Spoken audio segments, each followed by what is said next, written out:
Service your existing car with us right now. And it's worth £500 off your next car. Yes, at Macklin Motors Toyota, we'll give you a £500 voucher off any of our brand new Toyotas when you book in for a service with our expert Toyota trained technicians. We even have complimentary courtesy cars available, so book your service now and get £500 off any new Toyota. Visit macklinmotors.co.uk or see us at Kennishead Road, Darnley. Macklin Motors, the new name for Toyota sales and servicing in Glasgow. Valid on services till 30th September. Excludes Motability and fleet customers. One £500 voucher per vehicle purchased by 31st December. The Go Radio Football Show with MacklinMotors.com. Hosted by Paul Cooney, Mark Guidi and John Hartson. Listen live weeknights from 5. Talking Scottish football first. Let's go! Good evening. This is the Go Radio Football Show Euro Nights at the Radisson RED here in Glasgow with Macklin Motors. And we're with Steen. This is going to be a special night tonight. We're really looking forward to it. These are the nights you dream of, aren't they? Celtic in the Champions League against the Spanish champions, the European champions. It's Real Madrid in town. Mark Guidi is with me. John Hartson, the Celtic legend as well. John, this is phenomenal, isn't it? Just a couple of miles away, we've got some of our listeners here, Celtic supporters in the house. How are we doing there? Everyone okay? Brilliant. John, how are you feeling about this? I feel good, Paul. I think Celtic will have a real go tonight. At some stage in the game, they're going to have to defend well because I think Real Madrid have so much going forward with Vinicius Jr. and the likes of Benzema, who's fantastic at this level. 86 Champions League goals. I think he's third with Lewandowski in the all-time Champions League goal-scoring list. And as I said, Celtic, the way that they're playing, they're on the front foot. I hope Kyogo is fit enough to start. I know he came off at the weekend after 3 or 4 minutes in the game, but he's trained yesterday, I believe. So I believe if he's trained and if he's fit, I think Kyogo will start. So I'm expecting Celtic to come out on the front foot like they always do. They won't change, they won't change the formation, and I wouldn't rule out Celtic getting a result tonight. Wow. We'll get your actual prediction in the next hour or so, John.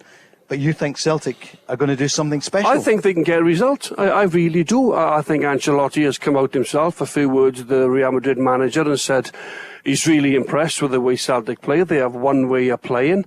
They press high. And Celtic won't change. Yes, they'll have to show Real Madrid that little bit of respect. They're the Champions League holders, by the way, and they've won it 5 times in the last 9 years. So, in all fairness, as I said, they will have real quality going forward, and Celtic will be tested defensively tonight. But there's nothing in my mind that suggests that Celtic won't score goals tonight either. And I think they are capable of getting a result. We're going to take some questions. Stephen, Jack, Mick, Daniel are here. Rachel, Andy, Connor and Paul. Mark Guidi, you've been to so many European matches over the years. But Real Madrid coming to town, this is special. Yeah, it was a draw. I think that every Celtic player and every Celtic supporter wanted. Paul, 42 years, the last time that they met competitively. Celtic won 2-0 that night in Glasgow. But I'm really intrigued to find out how Celtic do in a big European night under Ange Postecoglou. I think last year they had a number of European games, but they weren't ready. It wasn't Ange's team. They didn't really know how he wanted to play. They took a couple of hammers, scored a few goals, lost to Bodo Glimt post-Christmas, but they'd already focused on the title. It was irrelevant, the European Conference League at that time. This is a true marker of what Celtic are all about. This is game 1 of 6 European games. We know what they can do domestically. They're a juggernaut just now. They're running away with the title. They're leaving everybody in their wake. How are they going to do tonight in Europe? And it doesn't come bigger or better than Real Madrid coming to Celtic Park in front of 60,000. It's absolutely fantastic. John, they went into the game at the weekend with Rangers. People saying they haven't been tested yet. Not really, no disrespect to the other teams that they've played. But this is another level against Real Madrid. How will the players come down from that win on Saturday and get right up for tonight, energy-wise? Well, I think playing against the best, I was very lucky in my career. I faced Barcelona and I faced Liverpool and I faced AC Milan. You want to pit your wits against the best players in the world, because that is judging yourself. Then how well can you do against these players? And a lot of these Celtic players wouldn't have tasted Champions League football, so it'll be alien to a lot of them. Obviously, the crowd will push the team on like they always do. Celtic at the minute, they're a different animal, Paul. They really are. They're so confident. They're fizzing the ball around. Their movement and the full backs are getting forward. Greg Taylor's been excellent. Juranovic, you know what Juranovic does. I think Matt O'Reilly is such a cultured midfield player. He's comfortable in any company playing in the middle of the park. And, it's a different game. It's a different challenge. But personally, if I was in that dressing room, I'd want to challenge myself against the world's best. Real Madrid are the best club team on the planet. They won the Champions League last year. Okay, I thought they rode their luck slightly again in the semi-final against City. How on earth Man City lost that game. And then I thought Liverpool were quite wasteful in the final. But I've always said that you need that little bit of luck, in any competition. They are a wonderful, wonderful side. We can go through their team in a little while. But I genuinely think if Celtic are at it tonight and they play like we know they can, they're more than capable of picking up a result. I saw a few eyes here, the Radisson Red, light up when John mentioned European nights. What was your favourite goal of John's in Europe? Was it Liverpool, 2003 maybe? As we look at that, it's got to be. It's got to be they're shouting. Well, we're going to hear from you very shortly. This is a massive night because Rangers on tomorrow night. Ajax in Amsterdam is a big one as well. We're going to be here for that, Mark. To have the big two from Glasgow in the Champions League, well, it's been a long, long time since we experienced this. Yeah, I think 13, 14 years. The city's buzzing, Paul. John was a boy then. Yeah, he was. He was How long ago? Just 13, 14 years. I think I was banging him in for Wimbledon or someone at that time. But the city's buzzing. Yeah. You've got Celtic tonight in Glasgow, Rangers in Amsterdam tomorrow. It's reversed next week. Celtic are away to Shakhtar in Poland. Rangers entertain Napoli. So listen, it's what we wanted. You've got Carlo Ancelotti, arguably Europe's finest coach, coming. I might be wrong. I don't think he's ever won in Glasgow. He hasn't. No, he wants to break his duck. You're right. He's coming with that as well. And then, the goalkeepers are going to be interesting for me tonight, Paul. Joe Hart is going to have the game of his life. Yep. And at the other end, as Liverpool couldn't do in Paris in May, can they beat Thibaut Courtois, who's arguably the best goalkeeper in the world? So, two different kinds of challenges. I think both sides will score tonight. It's whether Celtic can nick something from the game. You've got to fancy Real Madrid. They're the European Cup holders. They know their way about the Champions League at the back of their hand. Celtic is new to them, but at Celtic Park, in front of 60,000 with some quality players, you could never rule Celtic out. Let's meet some of our listeners who are part of the family here at Go Radio. Paul is here. I was going to say on the line. Hello, Paul. You're through. How's it going? Good. How are you? I'm great. Yeah, I'm looking forward to tonight. Yeah. What did you think first thing when you woke up this morning? Work. First is that time to go to work already. Yeah. But I think the Champions League games are always a full day build up. It's kind of like the game on Saturday there, where it's like a full day event. It's not just a game at night. It's a full event. Buzzing all day. The day flies and you're looking forward to finishing work, getting yourself ready and getting out to go and see it. So I'm looking forward to it tonight. I was in town first thing this morning, 7:45. People were arriving, going for their breakfast, honestly. And they had their scarves and things ready for the match tonight. What do you want to ask Mark and Big John Hartson? I think the first thing's probably what your predictions are for the night, and I know that's something that you're going to probably touch on later on. But I need to ask John this question. So obviously I've done the tour of Parkhead a few times. Big fan, and there was a story about you signing inside of the locker. So they said that the lockers were very old-fashioned. You couldn't sign inside the locker. You couldn't put stickers on it, and apparently you put a John Hartson Panini sticker on the inside of your locker and signed it with a permanent marker.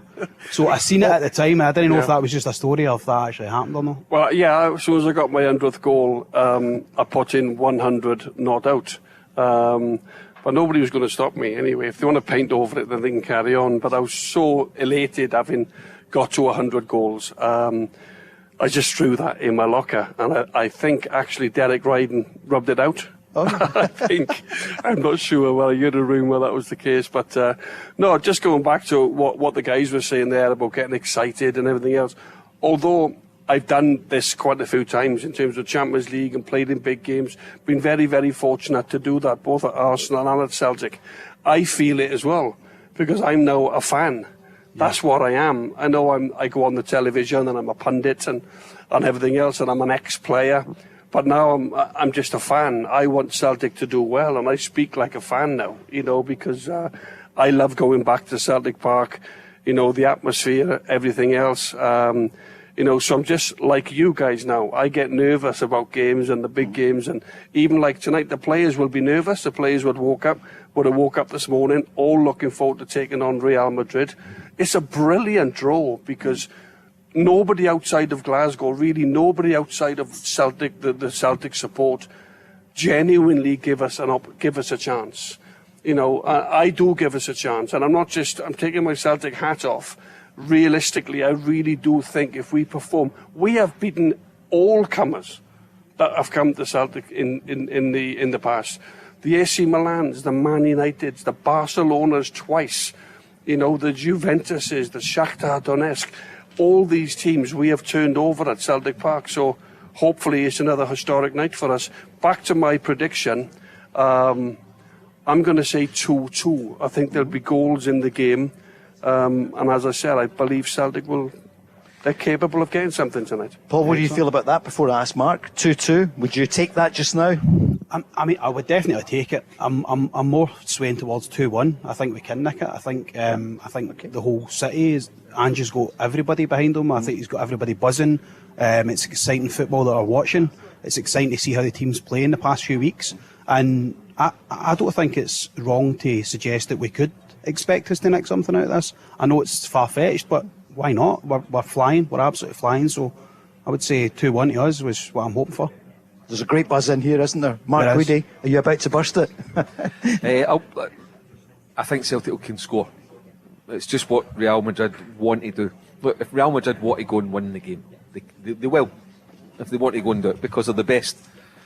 But we're interested to see what kind of team Ancelotti picks. Now, he might leave 2 or 3 out, but I have a feeling Ancelotti, he knows Scottish football, he's got respect for it, he's got links to the Scottish community. He'll pick his strongest team, I feel. Paul, go and try and get the job done.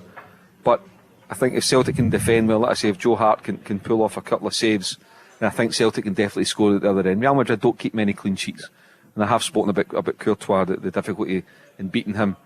But there is something about Celtic just now. They have taken a lot of scalps in the past 20 years.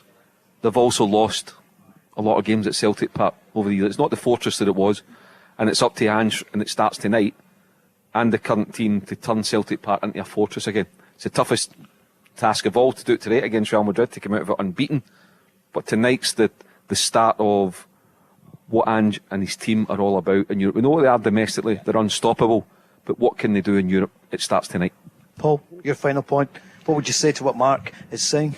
I think it's probably more a question than a statement. I think John touched on our strengths as a team, and we can pick parts of both teams that are very, very strong. The Benzemas, the Courtois, and then for us, Matt O'Reilly, Abada. Do you know what I mean? We can get through the team. But I think my question is, what do you think's our weak point in our team, in the Celtic's team? What do you think's a weak point, Mark? They're too attack-minded. For a game like tonight, they are too, and they will be too attack-minded. So in behind Juranovic and Taylor, but Carter Vickers, and if it's Jens, it'll probably partner them. I think they're fine. McGregor, Hatate, there's certainly plenty of energy. If Real Madrid are breaking, there's plenty of energy to get back.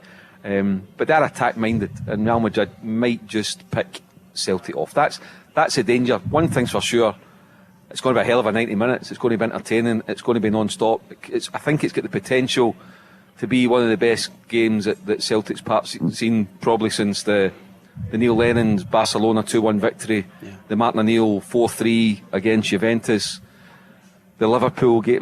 It's got the potential to be an absolute corker. And the one thing, if Toni Kroos and Benzema and all these guys fancy it tonight, the Celtic fans will love it as well, and they'll appreciate the talent of the Real Madrid team. Like Real Madrid will appreciate the talent of the Celtic team. John, the weak point for Celtic, what do they have to look out for? I think Mark is right, because Celtic are a team that don't concern themselves too much with defending. I think Ange puts the onus on the players to do their jobs. Carter Vickers does it brilliantly, heads the ball out of the box. Maurice Jens, I thought, was a little bit unlucky to come out of the team for Starfelt. I didn't think Maurice Jens has done a lot wrong when he's had his chance. I know why Ange has done it. He wants to partner Starfelt and Carter Vickers. like they did last season, where they had a great defensive record together. But you could say that defensively, yeah, Celtic are going to defend. I said that first words on the programme tonight. But also, you flip that around, and Celtic's strength is also playing on the counter. So they will be wary of what Celtic can do. They'll be looking at Jota and thinking, this guy is young, he's fresh, he's not played a lot of Champions League football. He'll want to make a huge impact in at this level. Abada, don't know an awful lot about Abada. His numbers are frightening. Hat-trick last week, 2 at the weekend. So as much as we can pay them a lot of respect and say with Vinicius Jr. and Toni Kroos and Modric pulling the strings and Benzema, freakish the amount of goals that he scored last season, even in the Champions League. But they've also been thinking, we have to look out for Kyogo. We've got to look for Matt O'Reilly. We can't let Matt O'Reilly get on the ball and pick passes out for fun like he does. So you could flip it around and say they'll be as wary as Celtic are of us, maybe them going on the attack. Paul, thanks for those questions. You'll stay with us throughout the night. We're going to watch the game when it comes on at 8 tonight. Thank you. I was about to give the phone number, but no, we're here live at the Radisson Red. It's the big Euro nights here, the Go Radio Football Show Euro nights at the Radisson Red with Steen, and it's great to see people coming in. A few people looking in saying, what's going on here tonight? Well, it's the new one. Thanks for making the switch. 5 o'clock every night, apart from tonight. It's the Go Radio Football Show. And 4 o'clock tomorrow night, Paul. Indeed. Mark Guidi, of course, who made the big switch last season, so you could go back. No, it's great. Too many exclusives there. You've got we're going to ask you about Rangers later as well. Yep. Huge game tomorrow. What's going to happen for Rangers? We'll talk about that as the programme goes on. Let's hear from Ange Postecoglou. I loved the way that he said yesterday, you want big results against massive teams, but he wants to build something, and he build it in Europe. So not just a big, famous victory against a Real Madrid. Build, get points, do well in Europe, learn from it. That's what some of the things he was saying. But he was asked, what does he think of Real Madrid? Yeah, looking forward to it. Excited by it. I mean, it's a reward for a fantastic season last year. That everyone at this football club put in, and the reward is you get to play in this tournament and test yourself against the best. And so it's exciting. It's where we want to be, and it's where we want to compete. John, he talks so much sense. Why can't anybody ask Ange what his prediction is? That's what I'd like to know. But again, he'll probably just, but he does speak ever so well. I think he gets it. Yeah. I think the press up here, they're always looking to make a headline out of something. Same everywhere, isn't it? Exactly right. Not just years. I played in England for 10 years. It's exactly the same. When you're playing for a big team and you got big games coming up, they're always looking for something, as a headline. Ange is very good. He's managed his country. He's managed in the J League. He's managed in Australia. So he's very good at dealing with the press. He tends to say the right things, very calm. So, for me, he's basically saying that Celtic are still building. Let's not get carried away. There is sometimes this not a habit, but you can get carried away with a Celtic. But why not get carried away? Because I think they've conceded 1 goal this season in 6 games. So I know the level tonight is a little bit different, but that's progress.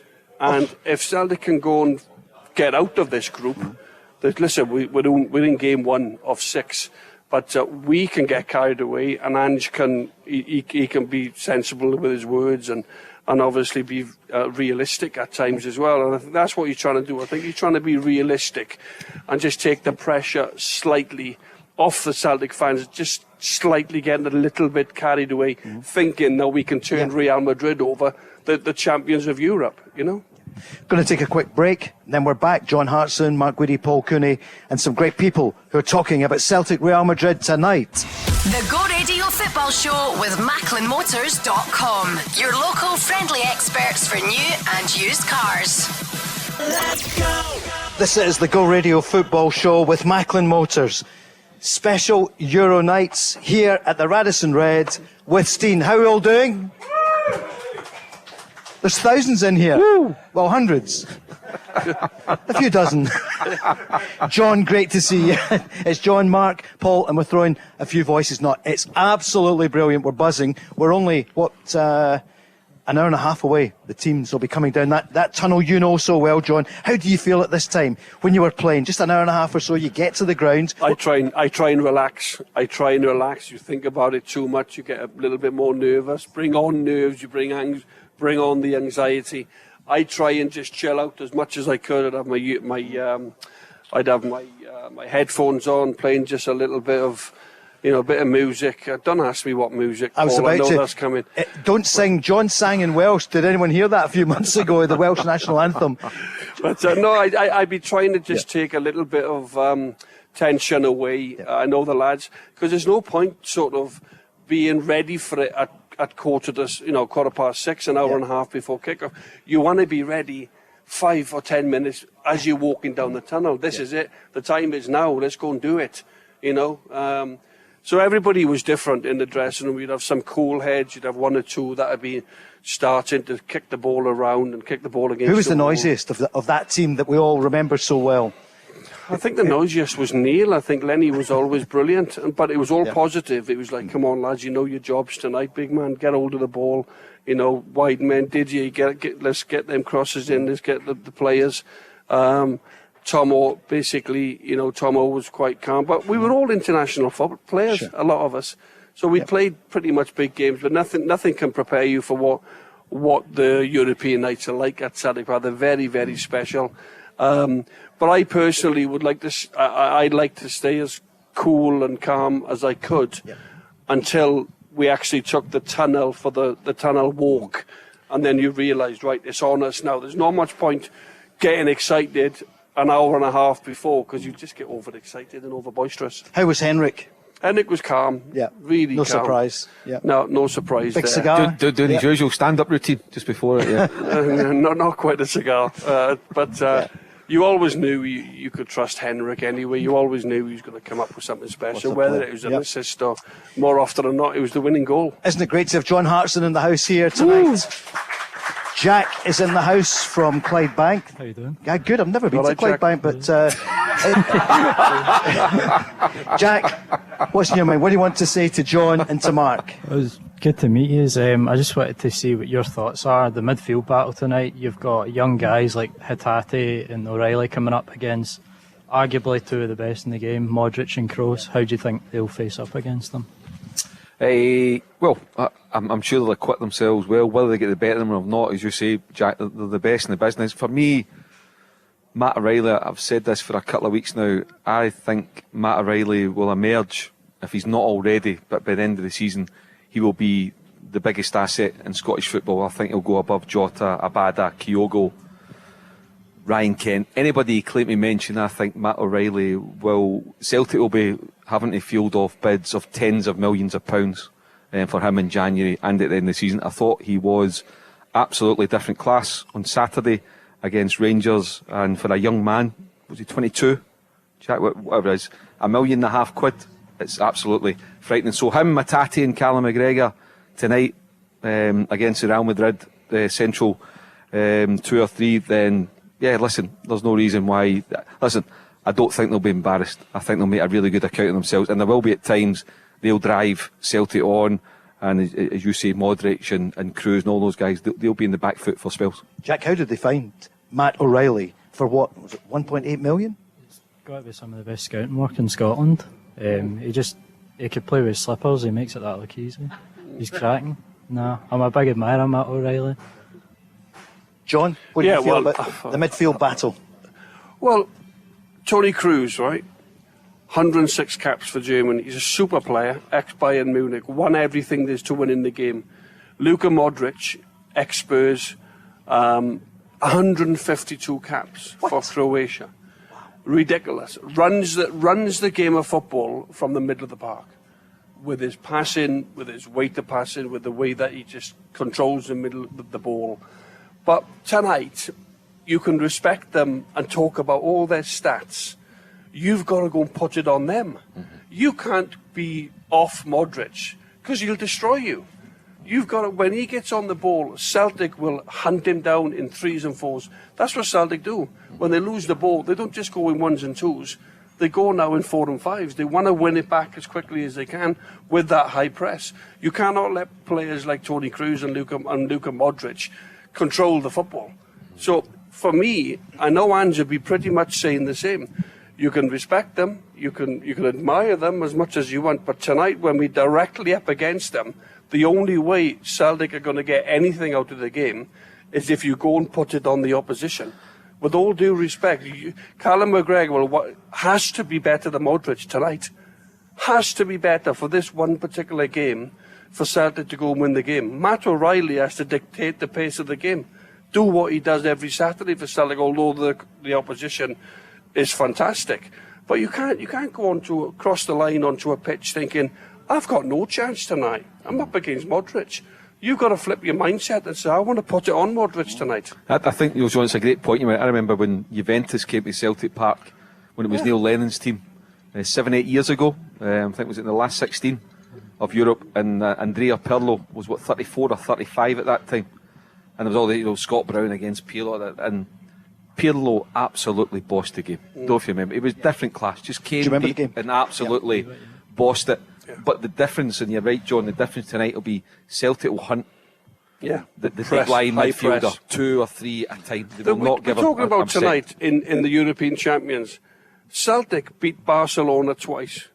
Their midfield was Busquets, Xavi, and Iniesta. Back they had Puyol at the back, they had Marquez at the back, and they had Eto'o and Messi playing up top. We beat them that night. Celtic Football Club beat them. Do you know why? Because we got in their faces and we didn't really give them any respect on the pitch. You can admire these players as much as you like. They're world beaters. They've won everything. They're superstars. But when you cross that white line for that 90 minutes, you've got to try and boss it as much as you can. Jack, what about the Celtic ball boys and ball girls this season? How good have they been as part of the total football? It's phenomenal. Probably one of the most important parts of the new system. Just keep the ball moving.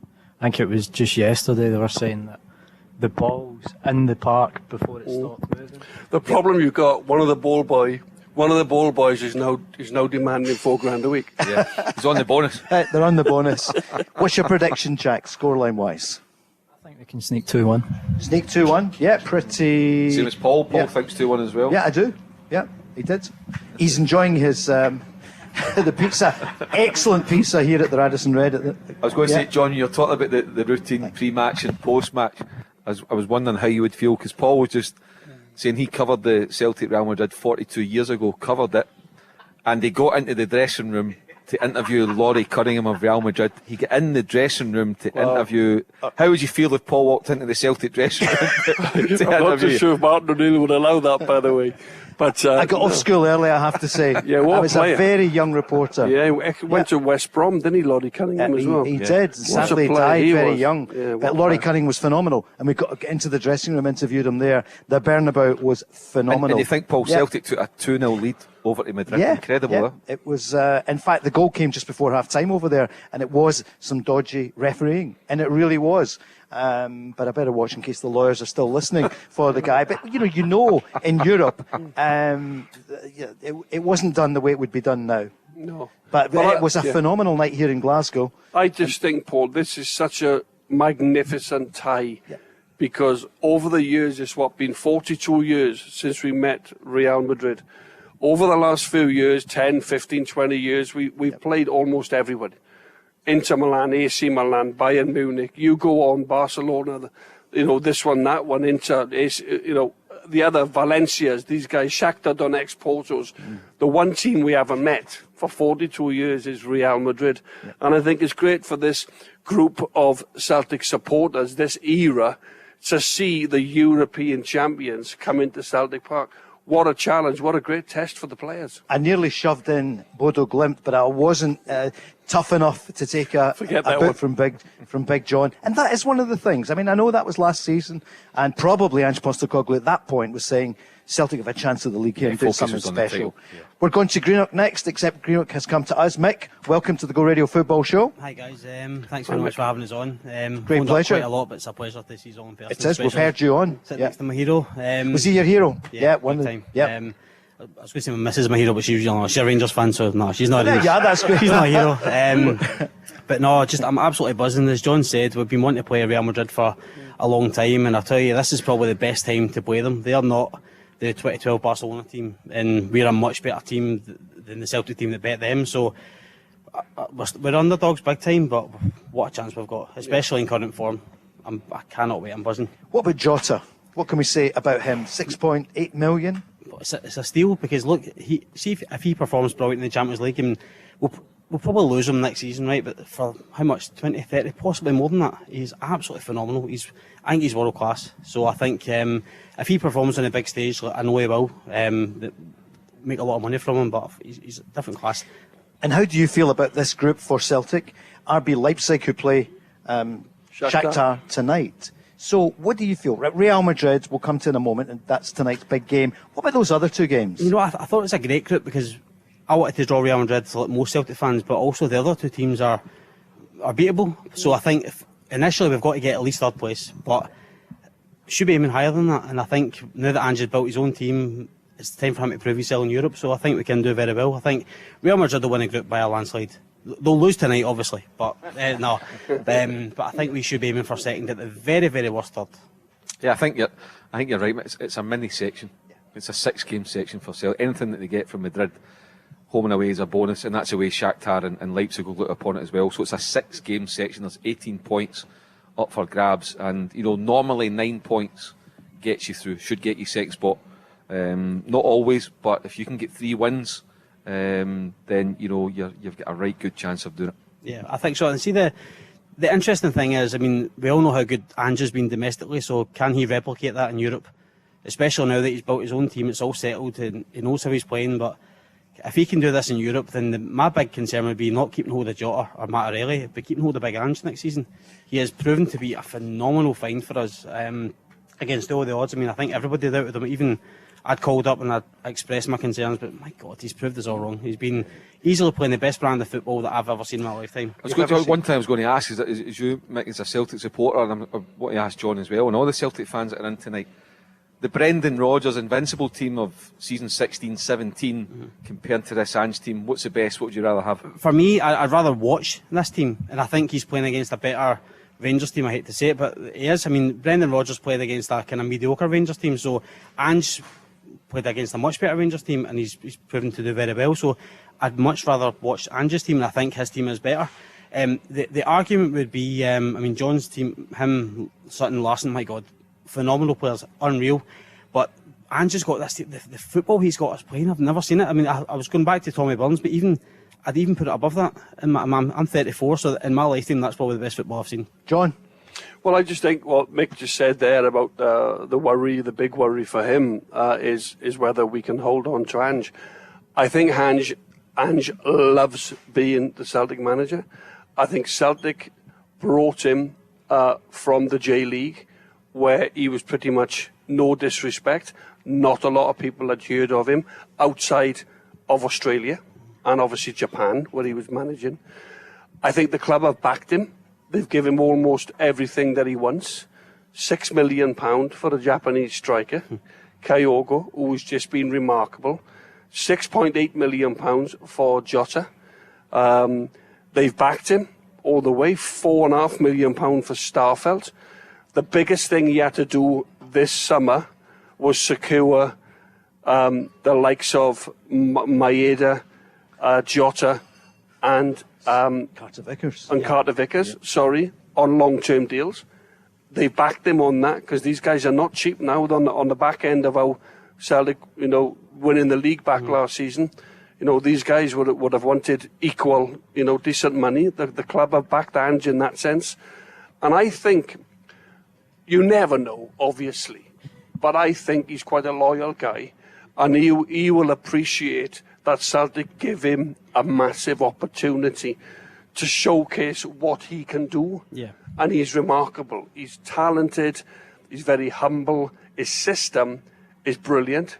Everybody spoke last season when we conceded goals 2 and 3 and 4s, maybe in the Conference League, and then in the early Europa League qualifiers and games. It was like, has to change. Yeah. He has to put a block in the front of we can't defend. We can't defend crosses. Yep. But we had the best defensive record last season in the league. And I just think he's improved the team, and he will not change, and you've got to admire him for that. And the system is brilliant. Like you, John, I think, like you, he loves Celtic. He absolutely loves it. I mean, the way you speak about Celtic now, as an ex-player, he loves Celtic. You can hear it when he speaks. Yeah, but you make a great point. He's bought right into if it, somebody does rock up in a year or two with a £10 million contract, from a Liverpool or a, Pep will go, whatever. We're getting carried away here at the moment, going ahead. But you're right. People in England, and it's the richest league in the world, will have Ange Postecoglou in their sights potentially, but that's a good thing. I'm not too sure if he'll do a Brendan Rodgers on us. He's doing very well just now. So. I just think that Ange, I think he's got a little bit about him. He appreciates the chance that Celtic Football Club has given him. I'd like to think he'd show a bit of loyalty. He will always be sought after because of the way he plays football and his style and everything else. But I'd like to think he'd give Celtic a lot longer than the next year or the next 2 years. I think he wants to achieve great things at Celtic, and he's talking about a long-term plan. Right. He's great with young players. So I think he would turn down if that was to come around. We've got the team news. Mick, what was your scoreline? I've been changing it every 2 minutes, but I would say I think 2 each. To be fair. Mark Guidi has got the teams first. Celtic. Yeah, 2 changes from the starting lineup from Saturday. There obviously is no Carol Starfelt and there's no Furuhashi. Kyogo doesn't start either. So Celtic line up Joe Hart in goals, the back four of Juranovic, Carter Vickers, Jens and Taylor. It's the midfield 3 of O'Reilly, Hatate and McGregor.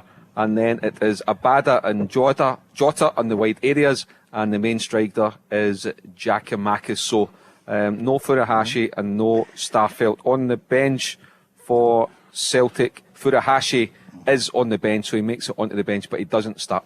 Who's in town? Who's the starting 11 for Real Madrid? I've not shaped him up yet, Paul, but it's Courtois and goals, Carvajal, Eder Militao, Alaba, Cruz, Benzema captains the team, Modric, Valverde, Tchouaméni, Vinicius Jr. and Mendy. That is a strong starting 11 from Ancelotti. He's taking no chances tonight. There, you've got it first. That's the Celtic lineup. That's Real Madrid. They're here. The names are playing, most of them here tonight. Quick break and then we're back live. The Go Radio Football Show with Macklin Motors, representing some of the biggest motoring manufacturers across Scotland. Let's go! This is the Go Radio Football Show with Macklin Motors. Euro nights doesn't come any bigger, does it, than Celtic against Real Madrid. And we're here at the Radisson Red, just on the banks of the Clyde, with Steen. Welcome back. Woo. Well, we gave you the team news there for Celtic. Just 2 changes from the weekend. And Real Madrid, strong lineup. John Hartson's here. Mark Guidi with me, Paul Cooney. And now we're going to speak to Daniel from Greenock. Hi, Daniel. Hi, Daniel. What's on your mind? Fear. After hearing that starting lineup for Real Madrid, sends chills in your spine. It's some big names. It's by far the biggest defensive task we're going to have under Ange, I reckon. And we're going to need a better top of a game. Modric Jens, big game for him. Carter Vickers. This is the time to really see their quality, really prove themselves. Are you thinking it's a pity that he didn't start with Modric Jens, who played well for a couple of games, but then was dropped? I thought he played well for a couple of games, considering he just came here.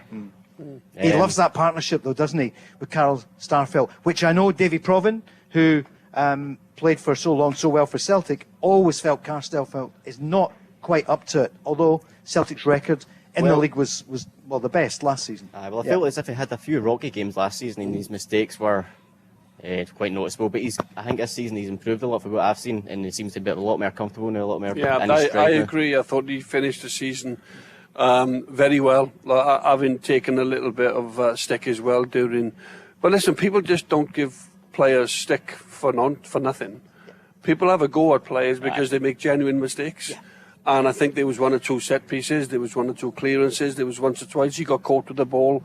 But you've got to say what you see. Yeah. You know, we can't just say he's been absolutely magnificent when he was making mistakes. But to his credit, I thought he said himself that when he came from Rubin Kazan, you know, playing in the Russian league, he struggled to deal with the pace, the crowd, the atmosphere, the whole Celtic, you know, the expectation, you know, levels obviously risen, because at Celtic you can't lose, you've got to win every single game. And I thought he improved. He got a lot better as the season went on, Carl Starfelt. What can you say to Daniel to allay his fears? A wee bit of trepidation tonight after his high of Saturday. What would you say, John? Well, we expected Real Madrid to be what they are. They're the European champions. They're currently top of La Liga this season. They're a magnificent side. They are capable of winning 4-0 tonight. 100%. I don't think they will, but if they go and play the way that we know they can, then they are capable of doing that. Yeah. I believe they won't do it. I think Celtic will be at it tonight. Celtic have also got momentum. That we're top. We've won 6 games out of 6, playing exceptionally well, and I think we are capable of getting the result tonight. But the likes of Modric, we knew was going to start. Toni Kroos, Benzema, they frightened me as well, by the way. Look at the bench. Look at the Real Madrid Go bench. on. Hazard, Asensio, Rodrigo, Rudiger. I mean, that's a top draw bench if you need to go and change a couple of things. What about, we're talking about the Celtic defence then, what about the matching up of Vinicius Junior, Juranovic? Now, Juranovic was mentioned all over the summer. You know, he's wanted down south, maybe abroad as well. It's a big night for Juranovic, isn't it? It is. One thing about Juranovic, Paul, he won't be fazed by whoever he's up against directly. That's one thing about the Celtic team. They go out with bags of confidence. Same with Greg Taylor on the other side, who's come on leaps and bounds. I've no fears for Jens and Carter Vickers as a partnership. I've no fears in any area of the Celtic team. It's about what Real Madrid fancy doing. They won't be fazed by the 60,000 fans. They'll love it.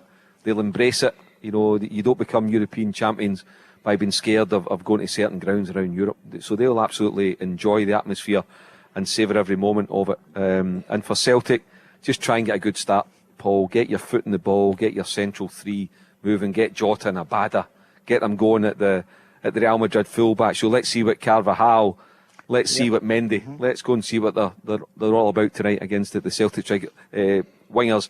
And Giakoumakis against Militao and Alaba. I think Giakoumakis will fancy it. You know, Kyogo would have been great if he was playing, but Giakoumakis, a more than able replacement, and brings something different as well to Daniel, the team. what about the striker? Well, I kind of thought Giakoumakis would be picked over Kyogo tonight, given his injury at the weekend. But I think Kyogo coming on, maybe 60, 70 minutes on the clock. Yeah. He's moving off the ball. Kyogo is absolutely fantastic, and I think he can really, really cause this Real Madrid defence problems if he is 100% fit. Let's hear from the manager. He always says he doesn't change his approach, and he's not going to change it tonight. I think it's why we've been so consistent, because the players kind of have a clear understanding of what we need to do every week, you know, irrespective of the opponent. And there are certainly different approaches you can take. I've said that a million times. It's not just about, there's a million ways you can be successful in a game of football. And if we changed our tactics every week and we were that kind of team and we were successful, then the players would be expecting that tomorrow night. But they understand what, you know, their roles are within our team, how we're going to play. We do that every week, and we do that for a reason, and that's because we want to win games of football and be successful. And you know, if I walked in there tomorrow and said, look, we're going to change our approach, I think it's not just tomorrow night that we kind of miss an opportunity, but further down the track, I think there'll be doubts in their minds about, well, why are we actually doing this? I keep saying that the reason we play this football is to win. That's it. I love that it's exciting. I love that our supporters love it. I think that's important, but if it wasn't successful, I wouldn't do it. John, it's a strong squad, Celtic, isn't it? Look, we know Celtic are up against the champions of Europe, but when you looked at the weekend and you saw the Rangers squad, Rangers have lost quite a number of players at the moment. Some of the new signings, only 2 of them started at the weekend. What do you think of the Celtic bench tonight and the strength of the Celtic squad? Well, on the bench they got Haksabanovic, who may well make his... He's made his debut, hasn't he? He may feature. Yeah. You've got the likes of Turnbull, who we know he's got a goal in him. Aaron Moy, Maeda, who's a great sub to come on because he doesn't give defenders a second to rest on the ball. He'll almost certainly come on, John, I would imagine. I would imagine, because as well, after the exploits on Saturday. But I thought on Saturday, when we were 3 up at half-time, I thought we took our foot off the pedal slightly. We never went for the throat, if you like, and we never went 4, 5, 6, 7. I thought we were capable if we really wanted to, because Rangers were so poor, they were so... they were shocked, they didn't expect to go in 3-0 down. And as it was, we only got one in the second half, which was Turnbull from a John McLaughlin mistake. But I just think naturally, as a player, you're 4-0 up and you think the game's done. Let's now think about. And Ange won't like it. He wanted to go, but let's. I think the players' minds were on this game then once they were 4-0 up. Enough recovery time for today, so that was Saturday lunchtime. Well, they wouldn't have done an awful lot of training. They may have come in on Sunday or on Monday, and they'd have had ice baths and they'd have had massages and and stretching and these type of things, and so they wouldn't have done anything too grueling. They'd have gone over the shape again and maybe had a look a little bit at Real Madrid in the video room and seeing what sort of threats that they've got. And I know Ange's. He doesn't leave a stone unturned in terms of his preparation on the opposition. So, but I just think tonight, as I said earlier on in the show, you cannot allow Modric and Toni Kroos and Vicious Jr. to control the ball and get on the ball and have time, because that's what good players, they find space, they find time. The way Celtic play, they sort of hunt teams down. They don't let them pass at the back. They don't let the goalkeeper take a touch and come out, because Abada's after him, and then Giakoumakis will be after him. So Celtic will press, and I just don't think they'll give Real Madrid an opportunity to play their football that they like. I don't know how fast the Spanish league is, but you can't let them. The first thing I'd be saying if I was Ange Postecoglou, and I'm nobody to tell him what to do on the back of his success, but I'd be saying, don't let these great players have time and space on the ball, because they'll hurt you. Modric will pick Benzema out on the back post. Kroos will shift it to the side and get shots away. So you've got to make sure you stop them, and also when we have the ball, we have to make an impact on the game ourselves. Yeah. Jota versus Carvajal, give them something to think about. They'll see, the Portuguese young star in action. He's in a phenomenal run. He's got his own competition at the moment for goal of the season. Yeah, he's doing ever so well. And the other thing as well that you just hope is that Real Madrid maybe slightly underestimate Celtic. Maybe just think, we'll be fine. We always get through. We're the champions. Celtic have only been in it twice in the last 7 years, so we'll be okay. In terms of preparation, Paul, when you've thumped Rangers 4-0, they could have played Real Madrid on Sunday and been up for it. So I think there's no doubt about that at all. Another thing about Ange's interview there, explaining his philosophy.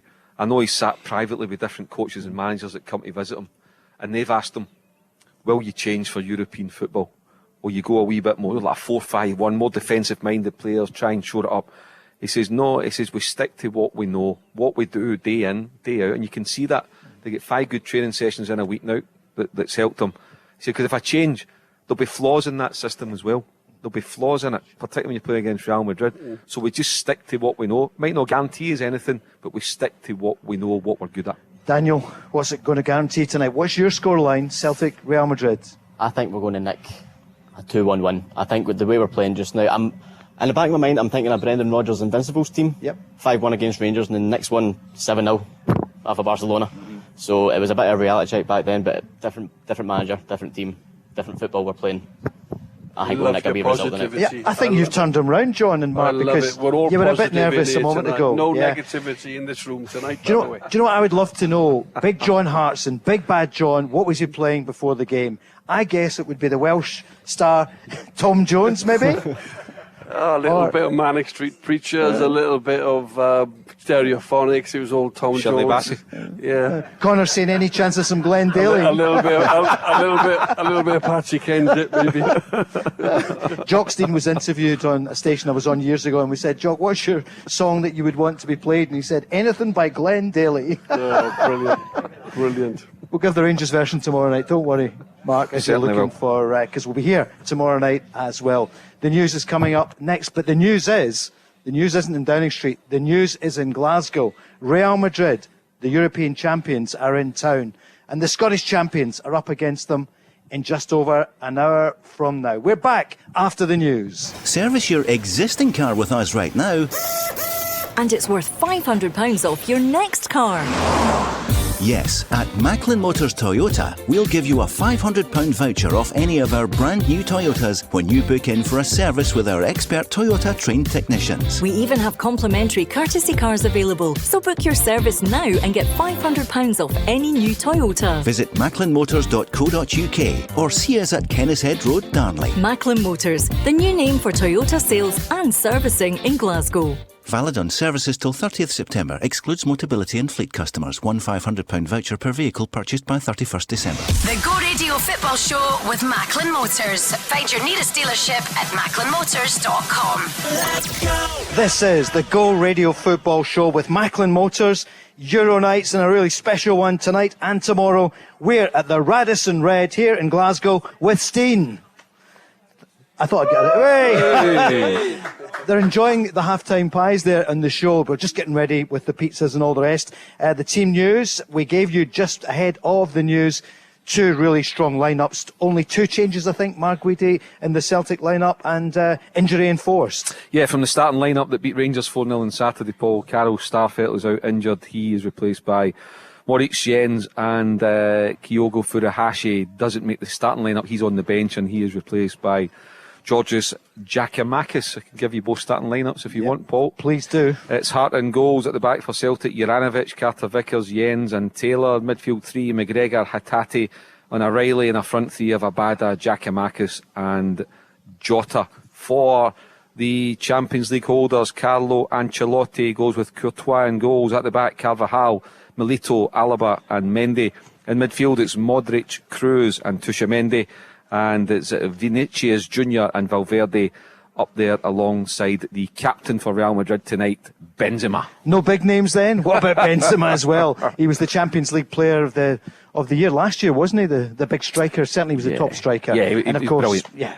He's a top man. I mean, John was talking about his stats, John, for a striker at that level. Phenomenal year after year after year. But he's been playing with world-class players. You know, he's had Bale around him. He's had Ronaldo around him. You know, he's had Sergio Ramos as his centre-back. Can you imagine coming up against Sergio Ramos every day in training?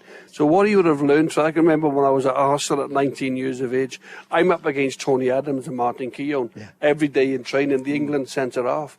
So I developed that way. But you can imagine Benzema with Ronaldo, you know, what he would have learnt off these great players as well. But not only has he learnt off them, he's also become a great himself. 97 caps for his country, France. Just a super centre forward. Andy is with us from Lanark. You're in the train, are you? Did you get the train? Welcome to Britain. We got the train. I'm from Lanarkshire myself. I'm only kidding. In fact, you golf, I think, yes. Alongside Barry Ferguson. No, I tried to hit him once. Steady. Yeah. Barry is always so honest. And Andy, welcome. What do you think? What do you feel about the Celtic lineup? No surprise? No surprise. Yep. It's just great to be looking at a Celtic team playing Real Madrid and no have the fear. It's just brilliant. A season ago, we'd all been sitting here going, "Oh no," but there's no fear. Just go for it. There's no worries. Just go for it, and everybody's proud of that team. No matter what happens tonight, they're just proud of that team. They're doing so well. The manager's got them playing well, and everybody wants to be there, and that's a big difference from not so long ago. They want to be there. They want to play. I think, Andy, as well, you just hit the nail on the head.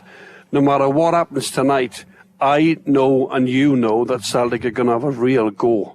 Because they only know one way. They only know to go forward. They only know to fly out of the traps and attack and attack and attack. And Ange just said that on that radio piece. He wants to go forward. He wants to win games. The only way you win games is by going forward and scoring goals. You cannot physically win if you're on the back foot and you're looking to defend all night. So his mindset is all about going forward. You know tonight that Celtic, no matter what happens, are going to have a real go. They might come up against these superstars, players that are worth millions and millions of pounds in the markets and transfer deals and all this. But Ange, his players tonight, you're spot on, will have a real go. Andy, you're not getting carried away, do you think? Maybe because... No, there's no... If Real Madrid beat Celtic, nobody's going to lose faith. There's belief in this team, and that's what every Celtic fan wants. There's nothing else, just as long as they go for it. A couple of Rangers fans came onto the phone in here on Go on Thursday and Friday, and they said if Rangers lose on Saturday, they thought the league would be... They thought nobody could catch Celtic. What would you say as a Celtic supporter? Exactly what Jota said. I don't get carried away. Yeah. And he smiled, he laughed and said, get on with it. We'll play till the end of the season. You only win at the end of the season, not at the start of the season. Celtic could have 15 injuries. Yep. And you never know. I think they're going to win, but he said it right. He said, just play. Just play the games and we'll see what happens. Andy sounds as pragmatic as the manager, because it doesn't get carried away. Ange Postecoglou said, remember last season, nobody wins anything in September or October or January. They don't. There's 32 games to go. Celtic have got 18 points and they're, 17 goals better off, whatever. But, I mean, Paul, you're sitting next to a guy who's won 3 titles with Celtic. John will tell you, game's not won. Title wasn't won after game 6, any of those 3 titles, John. Was it? You've got to keep going, and that's where people shouldn't underestimate any team that wins a championship, how hard it is to do it week in and week out and keep it going from August until May. So John will tell you, Celtic switch off, Rangers will go and catch them and overtake. So it's about doing it week in, week out, as we expect that Ange's team to do. I absolutely agree with Mark and Andy sitting next to me here because, you can't win the league after 6 games. It's physically impossible. Hopefully this won't be the case, but Celtic could get a number of injuries. Rangers could pick up their form. They could buy more players in. You just do not know. Go and win games. Celtic are on a 38 or 37 game unbeaten run. 38. Which is remarkable form. It's remarkable form. If Celtic was to rest on their laurels and think the league's done, they'll probably go and lose the next game. Yeah. You can't think like that. You just got to go one game at a time. Go and play your football. I love that phrase from Ange. When we play our football, Celtic are a phenomenal outfit at the minute, and they're steamrolling everybody ahead of them. John, you're bang on about your point, because you think about how important January was last season. Celtic strengthened the squad and bought players that could go and take them on to win the league. Yeah, spot on. Rangers squad didn't improve in January. Celtic never looked back from that window in the first Old Firm game when they won 3-0. But that was about getting their planning done and recruiting wisely in January. So you're right. Yeah. And Andy said it there, Mark. It's just go and play our games. Go and play our games. Keep chipping away at 3 points. If we can go further away in the table, then fantastic. But Ange have said himself, that's a ridiculous question to think that if we go on Saturday there, if Rangers had beaten Celtic, Rangers go top of the league. So all of a sudden, that's how precarious it can be. Celtic, as it happens, went 5 clear. But if Rangers had gone to Celtic Park and won, which they didn't, they would have gone top of the league. So we're talking about Celtic winning the league already. It's absolutely ridiculous to think that way. And that was Rangers fans who were on saying that. Andy, back to you. What's your scoreline tonight? Who's going to score? Give us your score. What do you think? I'd like to have at least a draw, but I don't know. Just play well, do what we're doing just now, and we wouldn't like a heavy defeat. But even if we had that, it wouldn't matter. We're playing against one of the best teams in the world, the best team in the world. Just play well and just annoy them. That's what I'd like to do. Aberdeenshire accent, I think? No, Ayrshire. Whereabouts? Dalry. From Dalry, right. So you're Ayrshire. Well, we're number 1 for Glasgow in the West here. John, what do you think? You told us in the first half, you hinted at what you think the scoreline's going to be. What would you say now with, 50 minutes to go? In fact, less to kick off, 48 minutes. I haven't changed my mind. I think Celtic will have a real go. If they play their football, they can cause a lot of problems for Real Madrid. Vice versa, I think that midfield area is going to be really, really crucial. McGregor will be the deeper one, and then obviously Hatate and O'Reilly will look to get the lion's share of possession. Keep Modric quiet, very difficult to do.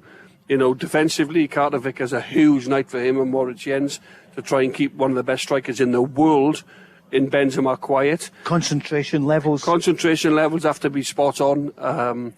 I think both teams will score, but it's a brilliant game, because not many people give Celtic a chance other than inside the camp. The crowd tonight, by the way, that roof will be coming off the stadium. There's no roof on it. I don't know what I'm talking about. Is that a traffic warning? I thought I was in the Millennium Stadium there for a minute. No, sure. But no, listen, the atmosphere will be like nothing else. It'll be like nothing else. Of course, the lights will be on. But European nights at Celtic Park, they are special. John, the best players in the world have said the best place to go in Europe and to play an away fixture is Celtic Park. They've all said it. The Messis of this world, the Trezeguets, all the guys have said it. They're the brilliant players. And tonight won't be any different. The crowd will make a massive difference tonight as well, and they'll push Celtic along. Andy, tell us about your special memory that night, Man United. I was there against Man United when Nakamura scored that free kick. I nearly get flung over the first tier, because that's when my seat was, on the first row of the second tier, and I nearly went. And hold on, and then see when they saved the penalty, I nearly get flung over it again. I had a big pal that night. But nobody expected Celtic to do what they did that night. It was amazing. They were brilliant. To a man that everybody Sir was Alex brilliant. Ferguson's Man United. As I said earlier, Celtic have been all comers over the years. Why can't they produce another epic performance and a result tonight? Well, if they've got the energy, which they will have, that we have in here. Andy, thanks very much. Thank you. We're going to talk Rangers for a few moments, because tomorrow we're going to be on air from 4 till 6 for the game, and it's going to come from Amsterdam, Ajax against Rangers. Mark, it's a really tough one for Rangers. They're up against I was going to say the favourites from the group, but they were pot one. You always think of Liverpool as the top, because they were just, that away from winning the Champions League, and Napoli. It's a tough one. What the mood music's not good at Rangers. It's changed after that result at the weekend. But I mean, Giovanni van Bronckhorst has a great track record, especially in Europe. I mean, he's been in a World Cup final. I know that was as a player. He won the Champions League. He rescued the situation in Eindhoven 2 weeks ago. But the fans are not happy, and I get that as well. How are you feeling about tomorrow for Rangers? I mean, obviously, it's not the ideal preparation for them, Paul, losing 4-0 at Celtic Park, and the circumstances and manner of the defeat as well. The manager feels let down by his players. He didn't follow his instructions. He didn't switch on. First thing for me, a big decision that he's got to make, but for me, it's a no-brainer. He must play Alan McGregor. Why? Tomorrow. Because John McLaughlin's shot to pieces. You can see his face after that mistake in the fourth goal. You could potentially blame him for 3 out of the 4 goals on Saturday. I said in the programme a couple of weeks ago, Paul, ahead of the PSV game, play Alan McGregor. He makes big saves at big moments. John McLaughlin's not a bad goalkeeper, but he doesn't make game-changing saves. You're going to need that tomorrow night in Amsterdam. That's why McGregor should play. Looking at John McLaughlin on Saturday, I wouldn't even have him on the bench. Of McCrory. Really? No, he's shot, Paul. His confidence has got. He reminded me a couple of years ago of Barkas, white as a sheet after some of it, and I felt for him. I felt for him.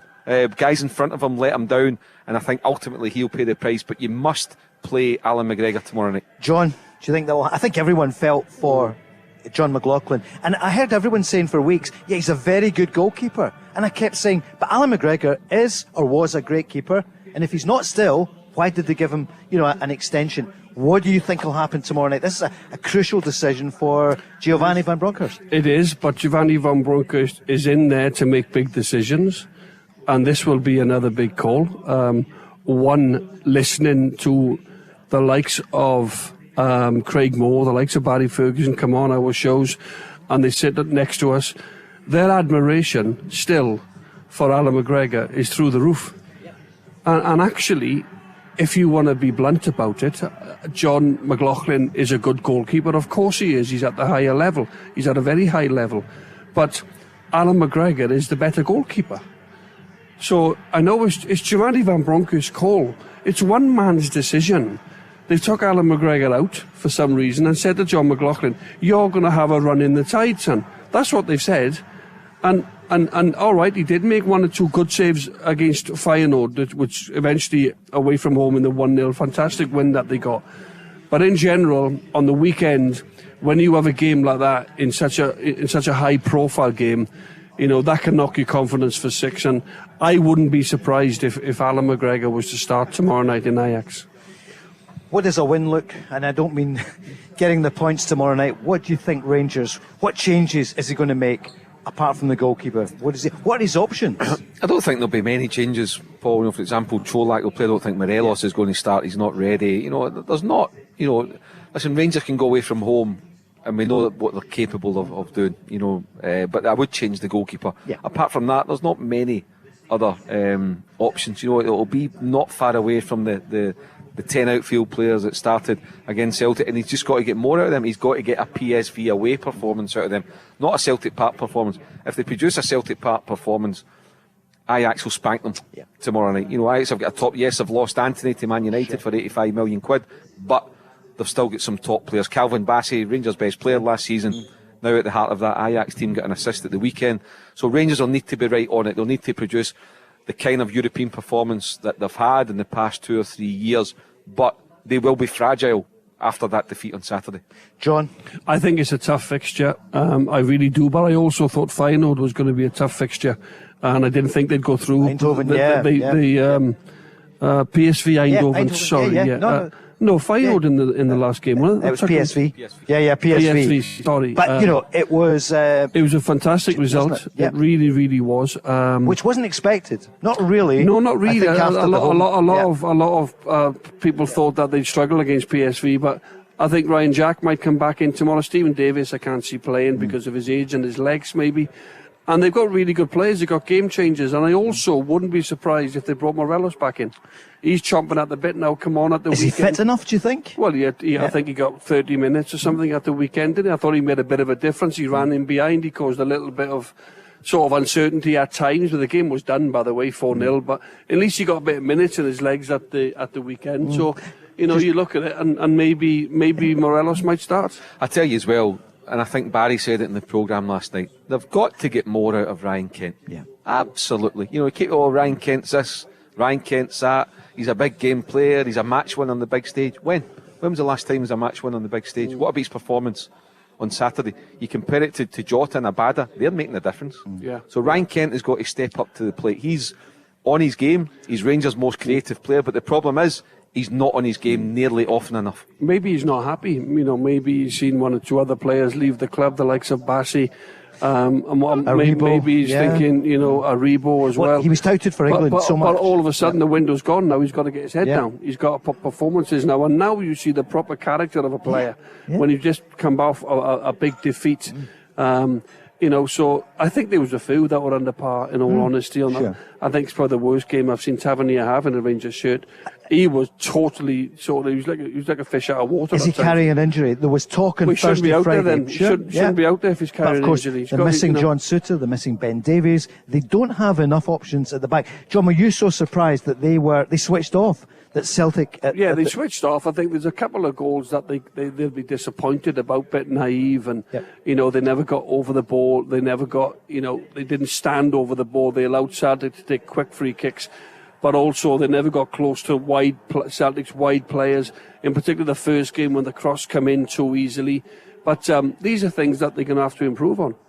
The game's coming up on BT Sport. I know that because we can see it here in the Radisson RED. And there's your old pal, Chris Sutton.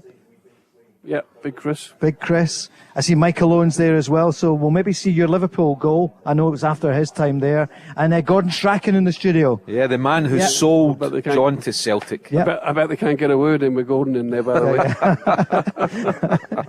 Oh, his boys and the coaching staff as well, so Gordon will be well in the know. Family affair there. Quick break and then we're back live. The Go Radio Football Show with Macklin Motors. Visit their brand new Toyota showroom at Kennishead Road, Darnley.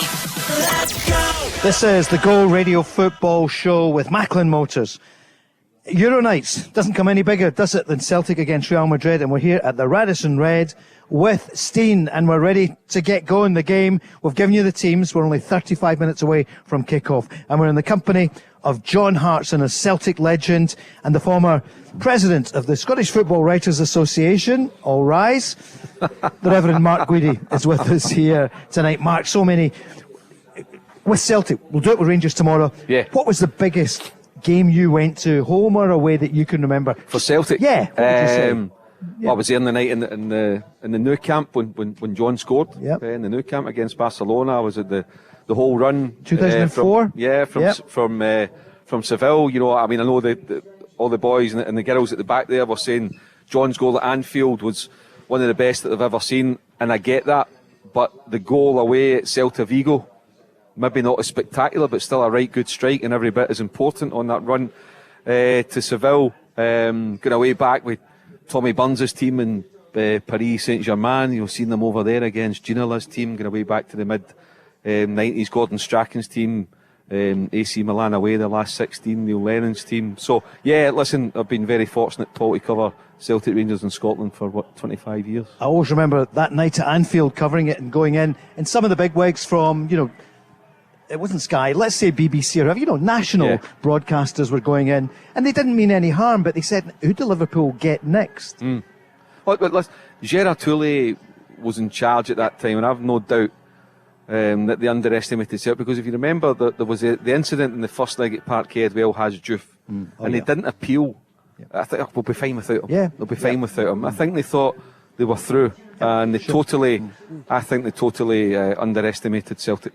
Thanks to everyone here at the Radisson RED looking after us this evening. John, we're going to get a wee bite to eat shortly, and maybe a glass of something as well. I'd have more than the glass, but I'm driving, so I'll stick to the squash tonight. Yeah, Barry's driver will come for us. Connor's with us. Connor, you joined us last Wednesday in the programme. Great to see you back. Thanks for having me back. We had brilliant feedback, so thank you for coming on. You and Gary last Wednesday night. Did you enjoy it? I loved it. It was a lifetime opportunity that I thought I would never get again, and here I'm a week later doing it with you, and it was a great experience. Great. Well, good to have you on. So, how are you feeling about this tonight? The game, what do you want to say to John and Mark? Well, obviously, the game, as I was confident on when I came in last week, I was like 3-1 Celtic, and it turned out it was 4-0, so I was close. You got the 4 right, 4 goals. Four goals right. Tonight, I'm not as confident, because obviously you see the lineup, Real Madrid, the best team in the world, but I feel like being at Celtic Park, we've been there before with Barcelona. Everyone wrote us off with Efe Ambrose in defence. Shows the team we had back then. And we won 2-1 Tony Watt magic goal. I was there myself, I was in attendance, and now tonight it's like, you know what? I could see another 2-1 happening. I could see that sneaky wee goal coming in from Jota or Abada, just running down that wing and pinging it straight in. So yeah, I could see Celtic doing it. I think it's brilliant, all the Celtic fans that are in tonight, and John and ourselves, that there's a real optimism about what Celtic can do tonight, and I think that's great. Now, come 10 to 10, that optimism might seem misplaced, because John said it 20 minutes ago. Real Madrid are capable of winning 4-0 tonight. I mean, they are. We hope that's not going to happen, but they are. And that's the great uncertainty of tonight. A Rangers team going to Amsterdam tomorrow night, we've got a wee idea of how they might do, because there's a track record of what they're like in Europe under Giovanni Van Bronckhorst. We don't really have that under Ange in terms of the team now playing the way he wants them to play. This is the first time we're going to see it tonight. And I'm intrigued as to how it's going to go, as you said, against the best team in the business. Although I'd probably say Man City are probably the very best now, but Real Madrid are the Champions League holder, so it's going to be a fascinating 90 minutes. That's exactly what I was going to say. Pep Guardiola, if he's listening to Go Radio at the moment, you never know, then he'd be saying, we're the best team in the world. But it's the goals that count, John, isn't it? And Man City let it go, and it didn't happen. What are you feeling about Connor's prediction for tonight? What do you say, Connor? 3-1? 2-1. 2-1. I think that could possibly happen. When you give in predictions, you've got to be brave. You know, you either sit on the fence and say nothing, and you think, oh right, okay. But I'll tell you something: if you get it right, not many people will say well done. But if you get it wrong, everybody will jump all over you. You know what I mean? That's how it seems to go generally. But no, as I said at the start of the show, I think if Celtic play the way that we know they can, and Madrid, have a little bit of an off night. Benzema fluffs a few chances, and Vinicius Junior on the left hand side. Juranovic actually has a great game, pushes him back, if you like. But for me, you've got to feed Jota the ball as much as you can, because he can cause havoc. If he starts well, and you can see that he's getting the better of Carvajal, keep feeding him the ball. Keep giving him the ball. Keep giving Abada the ball on the right-hand side, and they can use their trickery and their pace. There's several ways that Celtic can win the game tonight, but ultimately, for me, the big key tonight is Celtic have to defend well against a striker that is classed as one of the best in the world. Generally, the best strikers, they get a chance, they score. They don't need 3 or 4 chances. Benzema has proved that he's a world-class striker. So defensively, we have to be really, really tight tonight defensively. A lot of people are listening to us here on Go on the way to the game. Noah and Leo there in the car, they're listening, they're just arriving. And I can tell you, Real Madrid are out warming up just now. And it's quite a sight, Mark, isn't it, when you see them coming out? Paul, as I've said since the draw was made, there's been a real buzz around the city. Real Madrid are in Glasgow tonight. Liverpool are coming to Glasgow in a couple of weeks' time to play Rangers. It's brilliant, to have these back-to-back nights, for the next 7 or 8 weeks. It's absolutely incredible. And we just hope for Celtic, they get off to the best possible start. And if Celtic can nick a point tonight, listen, a win obviously would be fabulous. But if Celtic can nick a point, what a result that would be. It'd be absolutely different class. Connor, for you, Real Madrid, how special is this going to be as well? Obviously, my generation, we've never played them. We've always hoped for that, and it's never came. And now it's like, okay, we've got them at their peak. They dropped down a little bit over the years. Now they've came back up. They're dominating Spanish football. It is one of the games. It's once in a lifetime. We don't get it often. We've not had the last couple of years Champions League football as well. So tonight's a very special night. But again, I go in with all the optimism of we're Celtic. We've got the fans behind us. You've got the safe standing going nuts. You'll have the full stadium singing their hearts out. I do believe the fans get behind the team tonight. It'll change the game. Where are you from? Coatbridge originally. Coatbridge. I was lucky enough, I mentioned earlier, to be in the Bernabeu, and I was in the trophy room the day before. It was about the size of Coatbridge, honestly. The Coat Dyke or something. Honestly, it was absolutely massive. But I was going to ask you about the Celtic fans, and the Rangers fans helped them big time last season in Europe. They were tremendous. What about the Celtic support here tonight before this game and what they can do? Do you think they might affect the Real Madrid superstars? Oh, you've seen it. They do it all the time, week in, week out. You've seen it on Saturday. The fans were non-stop. Even before the game started, the fans belted their hearts out. Tonight it can be a big help. You can see the stadium starting to get filled now. So you can see, as long as they don't put 3 by us by first half, the atmosphere will change. But for a fact the boys and the Green Brigade and the North Curve will keep going and pushing the team and getting the team knowing we're with you the 100% of the way. And I can see the fans helping the team out tonight. And John's just listening to you. And John, does that really help for the 12th players? man, they are a 12th man. I know people say, well, how can a crowd make such a difference? Believe me, especially if Celtic go in front, they will go absolutely wild. And it gives you a lift as a player to have that many people behind you. And it also just puts the needle up the opposition slightly. So listen, Real Madrid have got a huge stadium themselves. They're used to playing in front of all the big crowds and, the European Cups, blah, blah, blah. 15 of them, I think they've won, not even more. But definitely, at Celtic Park, the crowd is huge. And as I said, if Celtic were to go in front after 10 or 11 minutes tonight, the place would be rocking. And they'd push the players on. Do you know what you never hear now talked about? It's something that was talked about all the time just 2 years ago. The 10. And then the disappointment of the Celtic fans. Looking back for a moment, I'm not trying to get you down. I think, look at the way it's changed in 13, 14 months. Oh, losing the 10 was heartbreaking. I'll give you a funny story. Go on. The day Rangers lifted the trophy, I was DJing and obviously a big Celtic fan. He's available. Connor's available as a DJ. Yeah. Good plug. And it was actually a garden party for Rangers fans, like a big party. And the hurt then was like, okay, we've lost it. Where do we go from here? We had no manager at the time. Now, believe it or not, I'm also a Newcastle fan. I've got family currently listening in Newcastle. Yeah. And it was like, okay, we're going for Eddie Howe. And I was like, yes. And then that fell through and you're like, okay, where are we going again? And now looking for what Ange has done, I said it again last week, where we were from last year to now, it's 19 days, went a full season pretty much unbeaten. You can't fault the man for everything he's done. You'd be playing Tina Turner that day, wouldn't you? Don't. Mark, it's a remarkable turnaround, isn't it? Because, we were on Eddie Howe watch. We all were, waiting for him coming up the M77, or the M74. Yeah. I'm terrible in the traffic. Paul, I was at Liverpool, Newcastle last Wednesday night, last midweek, sitting with a couple of pals, and you just dropped that one in. They were saying, and Eddie Howe's in the touchline, and they were 10 seconds away from getting a 1-1 draw at Anfield. I'm sitting, a couple of them were saying, I wonder how it would have turned out if Eddie Howe had accepted the Celtic job, because it was his. It was his and he knocked it back. He's a good manager. Yeah, a really, really good manager, but I said, no regrets now. Obviously, at the time, it was Anchu. Wasn't a great start. Tynecastle opening league day of the season, losing European games, losing at Livingston. So it wasn't a good start, but my goodness, what an impact he's made. But this is where the Celtic players and him as a manager, they can take themselves to a different level in terms of their reputations. They really can. You look at the Celtic players of the past that have performed in the Champions League and become £20 million players. The manager as well, he's already got a good reputation. The fact that he's been part of the City group looks really good in his CV for any potential suitors. I'm not trying to chase the guy away, but what I'm saying is, if he can do it over the next 6 European nights, all of a sudden, he becomes a major asset. Thank you, Mark. Connor, it's great to see you and Jason last week, so we'll talk to you later on the podcast. Thanks so much. Well done. Great to see him.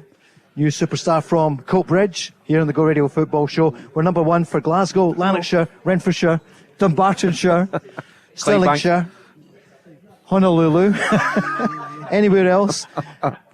Karen's joining us. Karen, yeah, she's here you've just come in. Were you working? Yes, yeah. I was actually, yeah. Okay, what do you do? I'm a teacher. Oh, right, okay. Yes, miss. Thank you. In Drum Chapel. Oh, on the drum. Yeah. Well done. Yeah. At high school or primary? No, primary. The primary. Wow. My wife used to be a teacher. She taught in St. Philip's in Edry. Okay. Oh, right. Yep. Okay. Yeah, in the young offenders. It's going well school, here. Does she not do it anymore? She doesn't do it anymore. Right, She okay. absolutely loved her job, and it was a difficult job as well. But It sure is, yeah. She's a former teacher, my wife. Okay. I also work at Celtic Park as well. Right. Oh, right, So okay, I do a few wee different things, so keep it interesting. You're wearing a Celtic. It's not a Celtic jacket, No, but you but are wearing Celtic's shoes colours. as Yeah. well. Oh, she's got the shoes on as well. All in green, yeah, all in green. We're bringing Glasgow together. I'm excited about tonight. Celtic tonight, Rangers tomorrow. Karen, what are you thinking? What do you want to say to John and to Mark and to everyone here in the Radisson Red? I'm actually quite quietly confident for tonight, actually. I think we're actually going into this in the best form we could. I mean, I was there on Saturday and that was just a joy to watch. I mean, as long as we give a good account of ourselves, I'll be happy, but I was thinking maybe a draw or maybe nick a wee goal at the end and maybe win. I know that's a bit crazy, because if you'd asked me in seasons past, I would not even... I'm an optimist, but I wouldn't have really said I would think we could beat Real Madrid or even draw with them. But do you not think there's going to be a lot of goals here tonight, though? But I mean, if it could be 0-0 to late on and maybe grab something would be great. I was actually more thinking like a 2-2, and then maybe we could grab a wee extra one and make it 3-2. I don't know. I have that in my head. But I mean, 0-0 would be okay. But I think we're definitely going to get more goals, because I mean we've been scoring a lot of goals, and obviously it is Real Madrid. Yeah, so I think you're right, Karen. I think on the back of not just on Saturday yet. Saturday was the icing on the cake. Yes. We have momentum, we have form. Absolutely. You know, the 9-0 the week before, Exactly. then we're scoring goals, we're not conceding goals. We've scored so many goals so far. The players are just performing to an incredible level right now. So I think we're within our rights to be optimistic, and I wouldn't write off that Celtic will get a result tonight. Yeah. You know, they need a little bit of luck. They need to take their chances. Yes, they need absolutely. to defend really well. Joe Hart might need to make a few really good saves. Yeah, which he's capable of. Yeah, obviously. absolutely. Do you like big Joe Hart and what do. he's done? Yeah. I mean, I always admired him from afar, and when he came to Celtic, I was one of the ones that thought, oh, okay, see how this goes. But I think he's been amazing, not just as a goalkeeper, but how he's dealt with being part of the team, how he's taken to Celtic. I feel like he's really he really understands what it's about, and I think it also his experience has been good for a lot of the young players, a lot of the players coming to Scotland as well, definitely. Let's get the teams. We'll do it again if you're just tuning in on your way home to watch it in BT Sport. Joe Kildare in the background as well, and we're here on the Go Radio Football Show. Mark Guidi, the teams. Celtic 4-3-3. Kyogo doesn't make the starting lineup, but he is on the bench. It's Hartson goals at the back. Juranovic, Carter Vickers, Jens and Taylor. Midfield 3, McGregor, Hatate and O'Reilly, and a front 3 of Abada, Giakoumakis and Jota. For Real Madrid, the Champions League holders, Carlo Ancelotti, a strong side, also 4-3-3, Courtois and goals at the back, Carvajal, Militao, Alaba and Mendy. Midfield 3, Modric, Cruz and Tchouaméni, and a front three of Vinicius Junior, Benzema and Valverde. So 2 really strong starting lineups at Celtic Park tonight. Karen, is Bodo Glimt in your mind, or is that now? No, is it ancient history? Was that a different moment in Celtic's Absolutely, evolution? definitely. Yeah. Always look forward, never look. Well, always look forward if it's not a positive thing. Exactly right. Paul's brought up Bodo Glimt 2 or 3 times tonight. Well, so I think it's so positive here that you have to, John. That is the big question: is well, yeah, the European record. Yeah, but can we stop talking about Bodo Glimt, Paul? You Yeah. know, we're facing the European champions tonight. Let's get on the front foot. Me and Karen, we're excited. Very much so. Absolutely. We both, that's just me. we're I've just so been slapped down positive. by John Hartson. No, we're so positive. Yeah. It could be a lot worse. Karen, who are your favourite players this season? Oh, I was actually just talking the other day about how we had an 11 that didn't start on Saturday who were amazing. Like, you'd be happy. So, obviously Kyogo, Giakoumakis, Jota is one of my absolute favourites. Joe Hart, as we talked about earlier. Juranovic. I could really name most of the squad. To be fair, I'm really quite fond of a lot of them. And you're right about the second team for the Ross County game. You've got Benjamin Siegrist, a top keeper. Absolutely. People like David Turnbull, Scottish international. David Turnbull, who would always have been a start, in the starting 11 in seasons past. So Bernabei, a £3.5 million fullback. Exactly. Anthony Ralston. Ralston, I do Well, also one of the admire players him. of the season last year. Stephen Absolutely. Welsh, James Forrest, one of the most decorated players in the club's history. There's loads to choose from.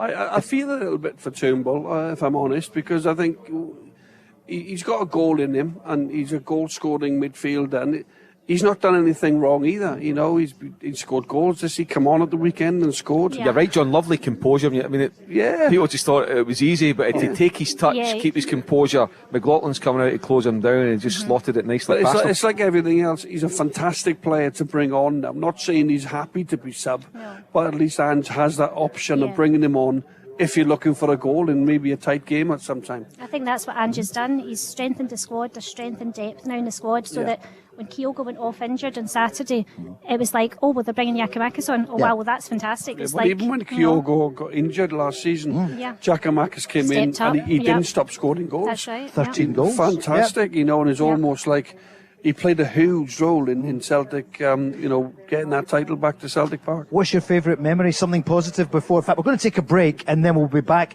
because the countdown is on. Stay with us. We're back after this. The Go Radio Football Show with Macklin Motors. Buy your next car completely online at macklinmotors.com. Let's go. This is, the Go Radio Football Show with Macklin Motors. Wow. The special European night, the Euro night here at the Radisson Red with Steen. We've got a great crowd here who are, enjoying the food, which is tremendous, and a wee drink as well. Karen joined us there just before the break. Karen, your prediction then. I know you said this might happen, whatever. What do you think? I'm going to go 3-2. 3-2? For us, Yeah. Celtic, 3-2 for Celtic. And who's going to be the star of the night? It would have to be all 11. In fact, it would be everyone involved. Can I say 2? Go on, of course, I was going to say 3, actually. Giakoumakis, Abada, and Hart. Right, Hart as well. Because he's going to have to make some saves, He certainly is, John, isn't he? Up against. I think what Karen said there is, for me, I would almost go the same because Giakoumakis needs to get on the end of a cross. If he can produce a goal or something for us tonight. Abada is flying, 5 goals in his last 2 games. And of course, Hart, you need your keeper to make big saves on nights like tonight because you will be tested. I think that's what about Giakoumakis. I think he's a fantastic finisher. Some of the quality of his goals last season, really tight situations, proper striker's goals. But unless I'm mistaken, he's not scored in a massive game. I don't think he scored against Rangers, has he? Unless I'm mistaken. Europe last season, I can't remember him getting a winner. So tonight, Giakoumakis, had that chance against Rangers in the first half. Tonight, this could be the stage for him to go and say, we all know he's a good striker, but a top striker. Somebody that's going to win you games at the highest level. This is his chance tonight. I agree. You used to do it. Larsson would do it. Sutton would do it. Nakamara, Venegura, Hesselink and Scott McDonald get a winner against AC Milan. But go and do it in the big stage. I think the crowd love Giakoumakis. I think everybody's become a fan favourite. But I think it's games like tonight that you endear yourself to the crowd. Oh yeah. If you can go and get a big goal in a big game, then they are the goals that people talk about. Yeah, the fans will remember. Years gone by, Yep. people talk to me about Liverpool and the Barcelona. Yep. I was able to be in the right place, and luckily, fortunate, I was able to do that on a few occasions. Yeah. And that's where you really, you the history and everything of this great club. Yeah. I look back now. I left Celtic, whatever it was, 15, 16 years ago. Yeah. Yep. But people still stop me in the street Yeah. and remind me of that You goal. never really leave. And that, no, you don't. But that is what Giakoumakis wants to make. He wants to score in one of these massive games, the Yeah. winning goal or something like that. And look at tonight, Mark. People are watching all over the world, all over Europe. Celtic against Real Madrid, and you see the great city here, second city of the empire, the dear green place, and it certainly is tonight, isn't it? With 60,000 there at Celtic Park. There's a couple of thousand Real Madrid fans, and they'll get a warm welcome. There's such respect between the clubs, I would imagine. I know they don't know each other in recent times, but Celtic have the history of being the first. They were the first non-Italian or Spanish team to win the European Cup. I know it was a long time ago, but the name, and they want to rebuild that reputation in Europe. Yeah, they do. They've got to make Celtic Park a fortress again. Tonight's a tough ask, but this could be the starting point for it under Postecoglou. Carlo Ancelotti's a respectful manager, Paul. He's come up against Celtic before. He knows about Scottish football. He managed Everton, a couple of years ago.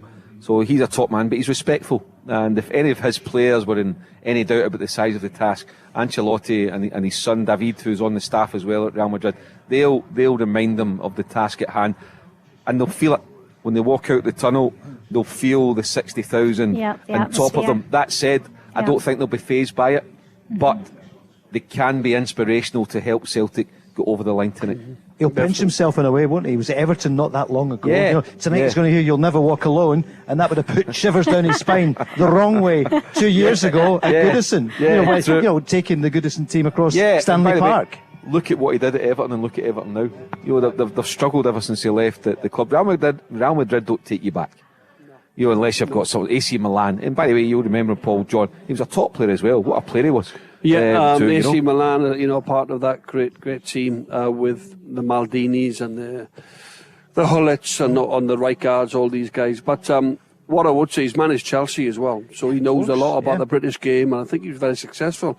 Not just if you won a league and a cup at Chelsea. Yeah, he did. Yeah, so he'll know about Modric. Has played Gareth Bale. He's managed Bale. So he'll be very aware, against the British opposition, and certainly all these managers do their homework. Yeah, he's different class. 4 Champions League victories. And you know what? I mean, I think it was Paul Lambert went out to visit him at the Bernabeu the first time round. Paul was doing the visits, and Paul said he was so welcoming to him, and he used to Paul would say, bum.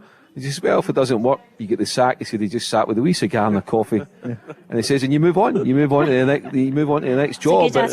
But just having, Paul said, what a presence he had just about the training ground, and that was the first time round. Now he's back again. You look at the clubs he's had as well. PSG, he managed PSG. Incredible. John's right. Wow. He got a double. Yep. He got a double at Chelsea. He's a phenomenal manager. But I tell you what, he'll be in a game tonight. Celtic will make sure Real Madrid are in a game tonight. We're still on all the way until kick-off. This is going to be a really special night. I want to thank everyone who's here, and we're staying on to watch it. We've Connor, Paul, Jack, Karen is with us here, Stephen, Mick, Daniel, the Green Up team who came up, Rachel, Andy, and all the crew here working on it. We'll be back tomorrow. We're on 4 until 6 for Ajax against Rangers, and we're going to be here right throughout, so maybe you'll join us in future games. We'll be back here at the Radisson Red as Celtic go through this tournament, and we hope that Rangers tomorrow and Celtic tonight do really well. John, these are magic nights, nervous moments. I know I asked you earlier what it was like an hour and a half before kick-off. What's it like 8 minutes beforehand? Well, now you're starting to really get the butterflies now as a player. You're moments away from, going into an arena, you're live on television, but this is where you want to be as a footballer. You want to be at the highest level. These are the games you dreamt of as a young boy. These are the games you can tell your grandchildren about when you're old and everything else. You make yourself ready. You've got the right mindset. You've got great players around you. I looked across the dressing room. I looked at Petrov and I looked at Larson and I looked at Sutton, and I knew I could trust these guys. I could trust these people around me, all my teammates. So you get yourself ready, and hopefully you go out there and you make a good account of yourself. Did you have any superstitions, John? I didn't, Mark. I didn't, mate. Wasn't into all that superstition stuff. I was just getting my boots on, get myself mentally ready, and I just couldn't wait to win that first header. I always made sure the first thing I'd done, maybe get a good first touch, and then lay it off, give it to a green and white shirt, and then I was away. I think that's what you want to do. You want to make your first thing you do in the game a good thing. And then you're off, you're away then. When you came up against the Barcelona defenders and the Celta Vigo defenders and the Villarreal defenders, what like those defenders in terms of the Spanish mentality, the centre-half against the centre-forward? What's Giakoumakis going to be up against tonight? Well, it's going to be physical. I think you look at Milita and Alaba. Alaba, ex-Bayern Munich, and over 100 caps, I think, for Austria. So it's going to be physical, but you're prepared for that. These guys, they're not shrinking violets. They're very physical, and they've got, caps for their country coming out their years, and they've been around a long, long time, and they're used to playing in these big games. And Giakoumakis tonight, what a challenge for him, going up against Milita and Alaba. It's going to be some game tonight, 6 minutes away from kickoff. Karen, before you go and enjoy something to eat, and what was your favourite Celtic memory? Oh, possibly beating AC Milan 1-0 at Celtic Park. I was there for that, so possibly that. Scott McDonald, wasn't it? Yes. Yeah, I remember that. Or, the Barcelona game. I was also there for that. Actually, it's hard to choose, but definitely those two I would say are up there. And your all-time Celtic favourite player, apart from John Hartson? Very Paul. Yeah. That's an easy one. Henrik Larsson. Who's that? Henrik Larsson. Yeah. Thanks, Karen. Thank you. Will you be at school in time tomorrow morning? What if Celtic win? Is it going to be a headache later? Yeah. Possibly. No, never. Never miss. Thank you very much. Thanks for joining us, Karen. So, Mark, your trackside here at the Radisson RED as the choir is underway. Yeah. For You'll Never Walk Alone. And I know people were watching it at the weekend beforehand and said, well, do they do this all the time at Celtic? I mean, the atmosphere at the two great stadiums here, but it's Celtic's night tonight, is very, very special. I have to say, Paul, really, if there was one game I wanted to be at, it would be tonight. It would be inside Celtic Park tonight to see Celtic Real Madrid. I think it would be very, very special. Working there in the media, they're always great nights to cover. But I think for John, you can imagine that you're actually a player standing there. You've got Zadok the priest ready to go. I mean, if that does they fire you up to go and give the performance of your life, then I don't know what will. And I really am looking forward to this 90 minutes. John, it's been too long, isn't it, since we heard the Champions League music here in the full tournament at Celtic Park. It has been too long. This is the elite. This is the biggest club competition in the world, the Champions League, and it's brilliant to see both Celtic and Rangers back in the Champions League. It's great for Scottish football, and I just hope that Celtic start the game well tonight. I just hope they're not like a goal down early, so they're chasing, they've got a mountain to climb. Start well, try and get your noses in front, and then I think that relaxes all the players as well. It certainly will, but it's concentration, isn't it, Mark? As John said earlier on, for the 90-odd minutes, everything you have to be. We've got VAR, of course, in the Champions League as well, and you never know what that's going to bring. As we see there in the tunnel that you know so well, Mark is trackside reporter, and John, for you, there they are. They're beginning to line up. The Real Madrid players coming out from the right, and there is Callum McGregor. What a captain he's proving to be. Excellent, really good. He's took over from the brilliant leader, great Celtic player, one of the greats we've ever had in Scott Brown, and he's done it with aplomb, hasn't he? He looks as if he's just made for the role. He's not somebody that shouts and hollers across the dressing room or the pitch, but he leads by example. I think when Callum McGregor plays well, Celtic play well. And in the last sort of year or so, his performances have gone through the roof. He's become better with that captaincy role he's been given. I think he's also a great ambassador as captain. The way he speaks, John, the way he represents the club, and I mean, even in the aftermath, immediately after the 4-0 win on Saturday, he's put up for interview aside Abada, and he represents the club superbly well. Doesn't get carried away, always gets the tone right, and says the right thing, and that's a credit to him as well. Yeah, he's a bright young man as well. Just waiting for the teams to come down the tunnel. I was speaking to Kirsten Watson yesterday of Glasgow Children's Hospital, who thanked you, John, for the 50,000 that your foundation has given to the great work that goes on there for the children of all over Scotland. But here they come, the Swiss referee and officials coming out.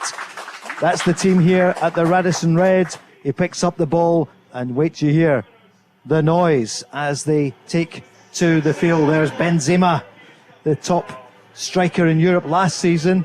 As the cameras go round, Matt O'Reilly, you mentioned, Mark, you reckon he'll be worth tens of millions within the next year or two. Yeah, by the summer, Paul, Celtic are going to have to fend off big interest. Luka Modric, 37 on Friday he'll be, John, but that we shouldn't think about his age, should we? Not really. He's kept himself extremely fit. He's been a top professional for a long time.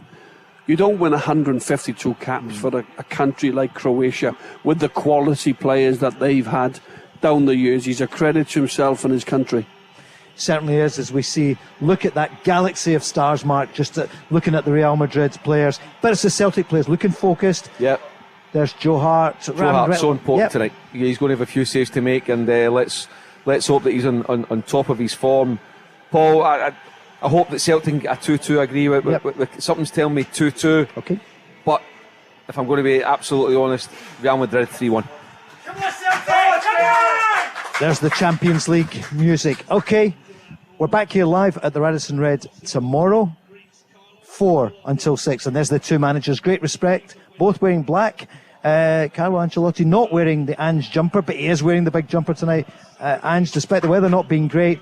John, have a great night. What's your final thoughts, scoreline-wise? 2-2, I think. I think there'll be goals in the game, and let's hope the Celtics score more than Real Madrid. Right, we'll move out the way for everyone. Thanks to Radisson Red for looking after us so well. This has been a very special show tonight, the Go Radio Football Show with Macklin Motors. This Euro night here, Celtic against Real Madrid at the Radisson Red with Steen. See you tomorrow at 4. The Go Radio Football Show with Macklin Motors. Buy your next car completely online at macklinmotors.com. Let's go! Service your existing car with us right now, and it's worth £500 off your next car. Yes, at Macklin Motors Toyota, we'll give you a £500 voucher off any of our brand new Toyotas when you book in for a service with our expert Toyota trained technicians. We even have complimentary courtesy cars available, so book your service now and get £500 off any new Toyota. Visit macklinmotors.co.uk or see us at Kennishead Road, Darnley. Macklin Motors, the new name for Toyota sales and servicing in Glasgow. As one of Scotland's leading mechanical and electrical contractors, Steen delivers a wide range of mechanical, electrical, plumbing, heating and renewable solutions for your home or business. Our specialist team provides our clients with the highest quality service and installations, giving them peace of mind and confidence to return in the future. So, for all your mechanical and electrical projects, regardless of size or complexity, make Steen your partner of choice. For more information, visit steenelectricalsolutions.co.uk. Euro Nights from the Go Radio Football Show with Steen, one of Scotland's leading mechanical and electrical contractors. This is the Go Radio Football Show special podcast, Euro Nights here at the Radisson Red with Steen. Well, at the end of the day, Celtic lose 3-0 in the East End, but John Hartson, Mark Guidi, and with me, and still some of our friends who joined us pre-match. John, Celtic came so close on at least 2 or 3 occasions. Yeah, I thought Celtic had big moments in the game, but we spoke pre-match, and we all said if Celtic get opportunities, they've got to take them against this type of opposition. You don't get that many chances, and when you do, it's very, very important that you dispatch. I thought Real Madrid, once they got their noses in front, I thought they managed the game really well. They kept a clean sheet. They always look dangerous. But I think there's lots of positives for Ange to take from the game. And those big moments, you think Callum McGregor in the first half, wonderful strike, hits the post. Celtic are inches from going in front. Hitate's strike at Courtois, a foot right or left, either side of Courtois, that's a goal. Maeda, just after half-time, just couldn't quite sort his feet out, it's come firing at him with a lot of pace on the ball. But as I said, big moments in the game, but these moments, then you have to make the most of your big moments. And Celtic didn't quite do that tonight, but lots of positives. Mark, the goals coming Vinicius Junior in 56 minutes, doing what he did in the Champions League final, and then just 4 minutes, less than 4 minutes later, the maestro, Luka Modric, and then Eden Hazard came on as a sub and did brilliantly. And yet Celtic at half-time, I heard them saying they were a lick of paint away from being one up. Yeah, it was a beautiful effort from Callum McGregor, lovely left foot curling shot. Courtois was beaten, and it was an inch away from giving Celtic the lead. And I suppose with the benefit of hindsight, Celtic really had to take the lead tonight, Paul, but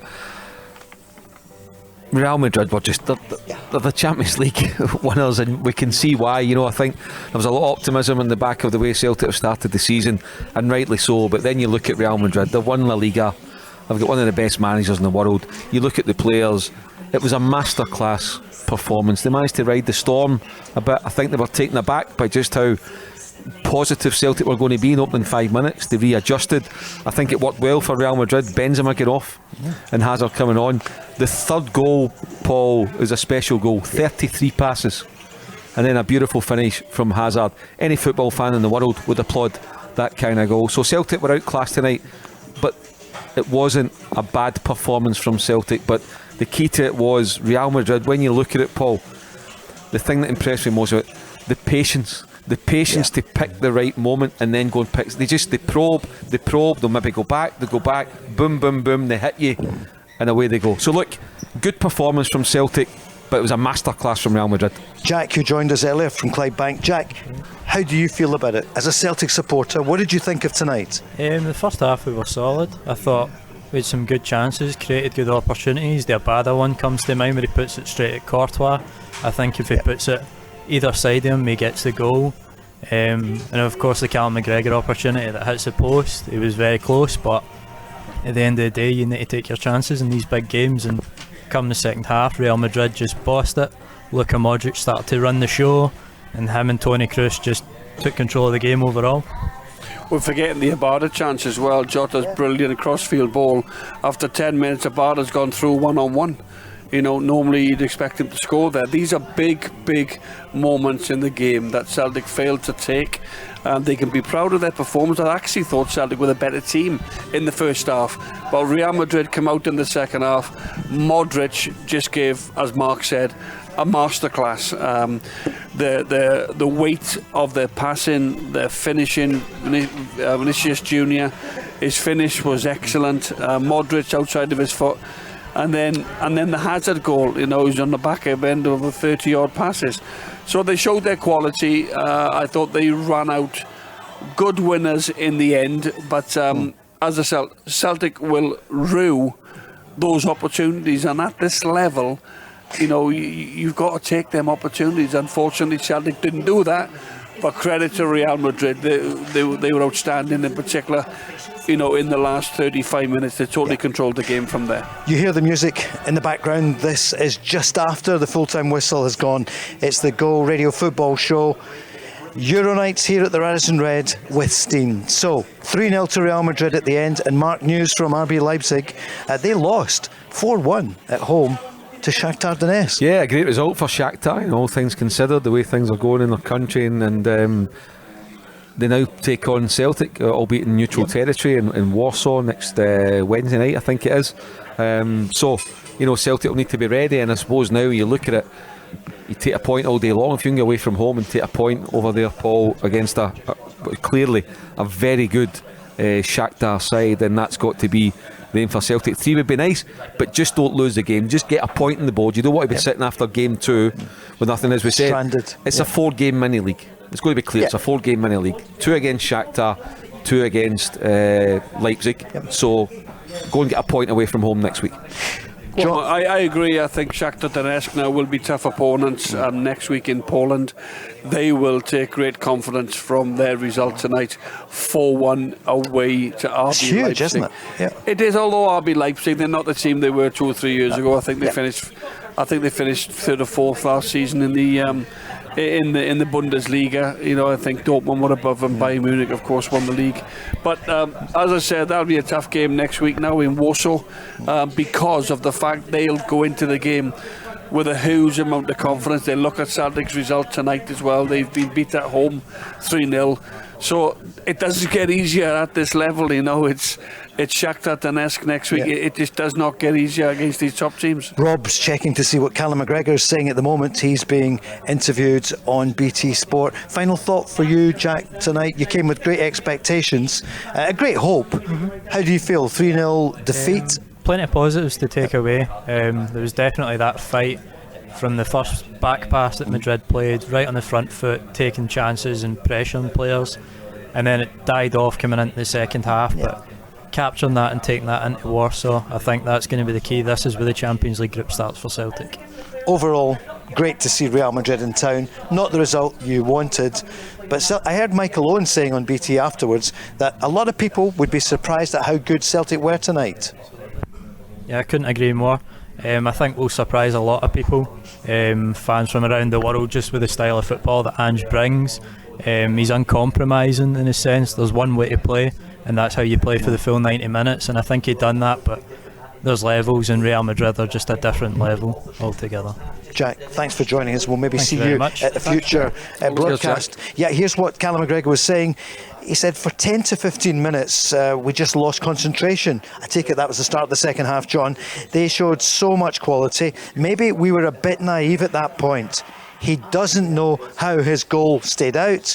Well, his goal chance, wasn't it? But everyone thought the team here were jumped up at the Radisson RED. He said finally, we created big chances, probably different at this level. We've just got to take them. That's exactly what John Hartson said 5 minutes ago. Yeah, I mean, on reflection, Celtic have had two very good chances. I mean, the one from McGregor's not a sitter. He's created it himself. The one from Maeda, he was only on the pitch 2 or 3 minutes, so you can understand he just couldn't get the ball from adjust his feet quick enough. But I'll be interested to see the coverage and the outcomes of this game, Paul, because I don't think that Celtic were gung-ho. No. They attacked and they tried to take the game to Real Madrid, but they were also disciplined. You know, they kept it tight at the back. A lot of the times Carter Vickers and Jens were very comfortable, but if you analyse the goals, particularly 2 of them, it's just sheer brilliance from Real Madrid, who could have done that to any team. So it wasn't like Celtic left gaping gaps at the back and Real Madrid were cutting them open at will. Celtic produced a very good performance tonight, but just couldn't take their chances at the right moment. Connor, you were on earlier. What do you want to say to John and Mark? Listen, it's a sad defeat, but you hold your head up high. Celtic were not the bad team tonight that people were going to come out and say, oh, they let them down. They didn't. Celtic were on point, especially the first half. It was, okay, possession-wise, we didn't really hold it as much, but I'd say first half, a few of the goals that should have went in didn't, and could have changed the game for us going in at half-time. The injury really didn't help either for when Real Madrid made that change and brought Hazard on. We didn't know how to cope with them, and the goals that they scored were just, as you have said, the outclass Celtic. It's strange, isn't it? You think when Benzema goes off, oh dear, 15 goals last season in the tournament, but well, you can see Eden Hazard, he's 31 now. What a career he's had, and he's got a lot in that engine. As I said earlier on, it's one of the best teams, if not the best team in the world, and you know what? It could have been a lot worse for us. A lot of people have said it could have been 6 or 7, I've seen on Twitter already. Really? Yeah. Yep. And there's other people have said, you know what, Celtic got lucky, and it's like, I don't think we were lucky. I thought we were really unlucky. That team scored 1. As you said earlier on, when Haksabanovic came off, I said he could be a difference maker. He came on. You did, you called for him. Yeah. The minute I seen him warm up, I was saying Haksabanovic comes on, he made a good chance. The minute he came on, he played defenders. John, if some people are saying it could be 6, but it would then have been 6-3 or something, because you'd have to then count Celtic's near things as well. Well, I don't think it could have been 6. I thought Real Madrid were excellent for a period of time in the second half. They showed their class. They showed why they're the champions of Europe. But if Maeda, it's all ifs or buts. I know Celtic have been beat 3-0.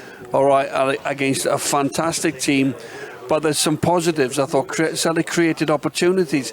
Abada's gone through one-on-one in the first 10 minutes.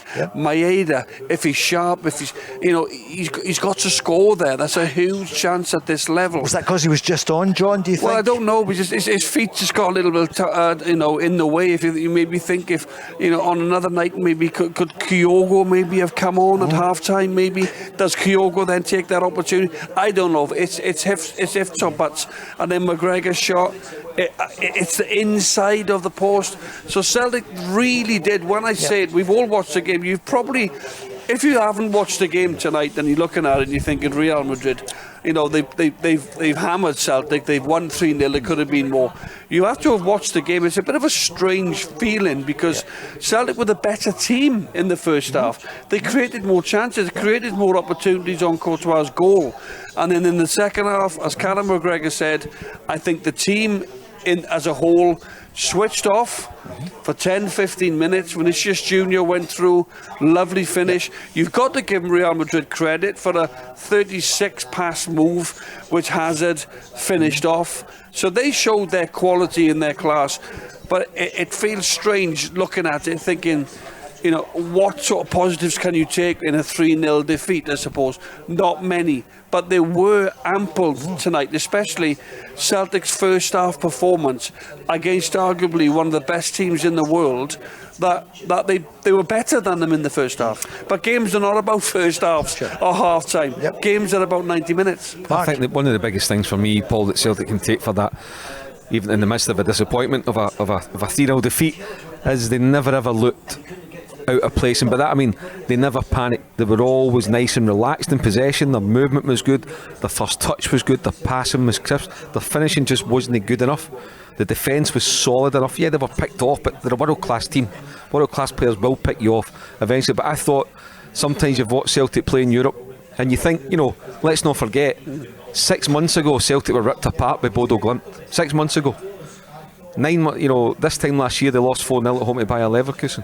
So look at the strides that Celtic have taken. Yes, it was 3-0 tonight, I get that, but at times Celtic were very, very good, and there is a lot to be pleased about, and there's a lot to take into next Wednesday night. 3-2 would have been a fairer reflection. Yeah, 3-2, 4-2. Joe Hartson had a good save. Look, Real Madrid, at the end of the day, when you analyse it, absolutely deserved to win. Was there 3 goals in it? Maybe it's a wee bit harsh on Celtic, but they took their chances. They probed, bump, they were patient, they take their goals. But I thought Celtic, considering they're playing the champions of Europe and it's a first big game in the Champions League in 4 years, they can be very proud of themselves. He's 37 on Friday. Luka Modric, would you know that from watching him tonight, Connor? Not at all. When you look at him play, it's like he's still 21. Yeah. You're watching him play and he's just playing around young guys who can't keep up at times.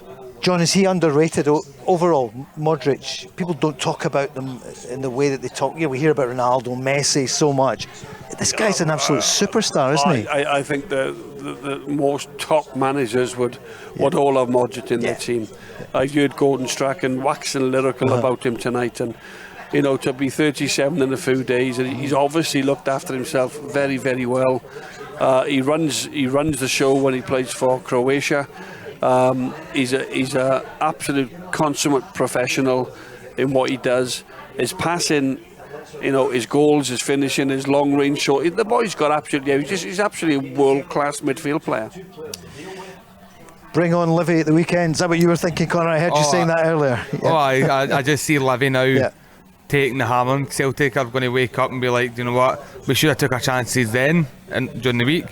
Let's show Livy, let's show the rest of the league what we can do after a 3-0 defeat against a great Real Madrid team. I think, Connor, what Celtic have to do now, they have to get over this quickly. There's no time to dwell on these type of things. They'll go through it with Ange tomorrow. They've got to dust themselves down, looking to go again at the weekend, home to Livingston, and then next Wednesday night away in Warsaw. A lot of travelling to take on Shakhtar Donetsk, who've had a great result tonight. So there is no time to dwell. You're at the highest level of football. You're up against top quality opposition in the Champions League. But keep your eye as well on the league on the league form, and Celtic certainly will. They're on a brilliant domestic run as well, which they want to hold on to that. But they need to get over this, and they need to get over it quickly, just dust themselves down. But it's far from a disgrace, and I would Absolutely think, John, they must take a lot from it. How they competed for so long tonight against maybe the best team in the world at the moment, club team. You're absolutely right. I said from the start, I feel as if I'm repeating myself a little bit. I said at the start of this podcast, there were big moments in the game for Celtic tonight. On another night, they might not create as many chances and win the game. But tonight they've had 2 or 3 real good opportunities to score a goal against the top team in the world. Thank you, Connor. Off to Clyde. In fact, still here. We still get a few of the Go Radio Football Show audience who've joined us tonight, and there's been a great atmosphere. It's Real Madrid in town. You know, this is arguably the best club side in the world, and we weren't sure. We were saying maybe Man City. Nobody said Liverpool, but you would have until a month or two ago. But my goodness, that was a masterclass in outstanding football from Real Madrid. And Celtic more than competed for most of the game. This is the Go Radio Football Show. Euro nights here at the Radisson Red with Steen on the night when Celtic lost 3-0 to Real Madrid. Paul was with us earlier. How was that pizza? That seems a while ago, doesn't it, when I mentioned you had the pizza? People contacted you. I mean, the pizza wasn't as good as the first half of Celtic, I think. Celtic were phenomenal. I think they came out and some of the passing, I think we underestimate the passing for Real Madrid. Some of the passing for Real Madrid is absolutely phenomenal. It's so crisp. Like there's very few passes that they actually don't get to the intended person. And when you watch Celtic in that first half, they didn't look out of place. I was chatting amongst people there, and they're saying, Celtic don't look out of place here. We look as if we're supposed to be here. We look as if we deserve to be here. And it was crisp and it was clean passing. And honestly, the first half was phenomenal. It was really, really entertaining, really good to see. But as I say, a game of 2 halves, and the second half was completely different. Celtic would have gone in at half time, and Ange Postecoglou would have gone, by the way, fantastic, brilliant. We just want a little bit more of the same in the second half, and hopefully we'll get that little bit of luck that everybody needs at times. McGregor's shot is at the inside of the post, but Ange would have had no complaints at half time. Anybody on the pitch, everybody was at it tonight for Celtic. Unfortunately, they've lost 3-0 to a fantastic side, and they've had that 25 minutes that Callum McGregor said in his post-match interview. Celtic switched off slightly at times, allowed Real Madrid to get around the back, and obviously they couldn't get near him when they had that 35 pass. They strung them 35 passes together, which ended up in with Hazard just tapping it away for the goal for Real Madrid. But they showed their class. But Celtic have nothing to be ashamed of tonight. I thought they were excellent, in particular in the first half. Paul, that beginning of the second half though, what did you feel? That's when Real Madrid, we saw their class more and more, it became tougher. If you were being critical as they look back and trying to improve for the future, what did they take from that 15-minute spell when... I think it's easy to point out tiredness, because we play at such a high intensity, and it'll be one of the things that people will mention tomorrow in the papers and the news reports. People will say we're tired, because I think when you play at such a high intensity, it's an easy thing to point out and say that's what happened. But I think ultimately John's right, there's chances that we had in the first half, and if we're taking 2 or 3 of those chances that were very, very close and really good goal scoring opportunities, then that's a completely different game, and I think that's the game changers for me. Paul's point was a great one about the incisive passing of Real. They almost seem superhuman at times, the things they do, but it's just the way they create the wee gaps, the wee yard of space to receive the pass. And the bottom line is, you don't play for Real Madrid unless you can do that. That's why they're playing for Real Madrid. That's why they spend tens of millions of pounds and they're earning 250 grand a week, because they're the top players. And they're coping with the pressure of playing with Real Madrid. We think there's pressure playing for Celtic and Rangers. There's greater pressure playing for Real Madrid, and those guys cope with it. Ancelotti copes with it. When you look at the wee thing, was it Juranovic with the first goal? Juranovic had a very good game tonight. But look, he just loses at that split second. He loses his place defensively, and he's punished for it. That's what they do at the highest level. They pick the moment, and when you switch off, you're punished. But overall, Celtic, even Valverde, not a household name, certainly not for me, Paul, but I was really, really impressed, and I thought he was great. Vinicius, we all know about Kroos and Modric all getting going. They were really, really good dramas, let's be honest, and it was a pleasure. It really was. It was a pleasure to watch them tonight. When they stepped it up a gear, they showed why they're champions of Europe. Mark, when you were the chief football writer of the Sunday Mail, you'd have the first question of the manager. What would you say to Ange? What would your question be to the Celtic manager after that monumental game tonight? First of all, you break him in gently, Paul, and ask genuinely how proud he is of his players, because there's a lot to be proud of tonight. And the second thing I would ask is, what are you going to learn to make sure that doesn't happen next Wednesday night? Because the next game's the most important one now. It's a 4-game minute. You can't afford to be on 0 points after 2 games. So what does he do? What does he do to make sure that Celtic don't lose next Wednesday night in Poland? Paul, what would you ask him if you were speaking with him just now? What would you say to the manager? I would probably ask him about the changes, because I think changes are going to happen. We've got a big game next week, and the game at the weekend, when we play at such a high intensity, we need to rest players. You can't play the entire season, European and domestically, and have those players play those sort of minutes every single week in every single game. I think he's going to have to rest some players in order to get the best out of the next players for the next game. Haksabanovic looks ready. He looks champion at the bit. He looks ready. He's only trained in the team for a week. I'd certainly have a look at him against Livingston on Saturday. And Moy, I know he was on. He came on. Turnbull. Does Ralston get that? Because the miles done by every player actually. Greg Taylor tonight. Everyone has given so much. And at the back of Saturday, although Celtic won 4-0 and it looked comfortable, but John will tell you, mentally and physically, that 90 minutes, the preparation for that game. Been up, okay, changed the full team, but you're still travelling up with Ross County 3 days before it. And then taking that 90 minutes against Rangers, where the high levels in that first 45 minutes to put the game to bed, you then get in 72 hours later against the champions of Europe. I just heard Ange say there that the first goal was going to be crucial, and unfortunately for Celtic tonight, it could have gone their way. It didn't. And then Real Madrid get the first goal.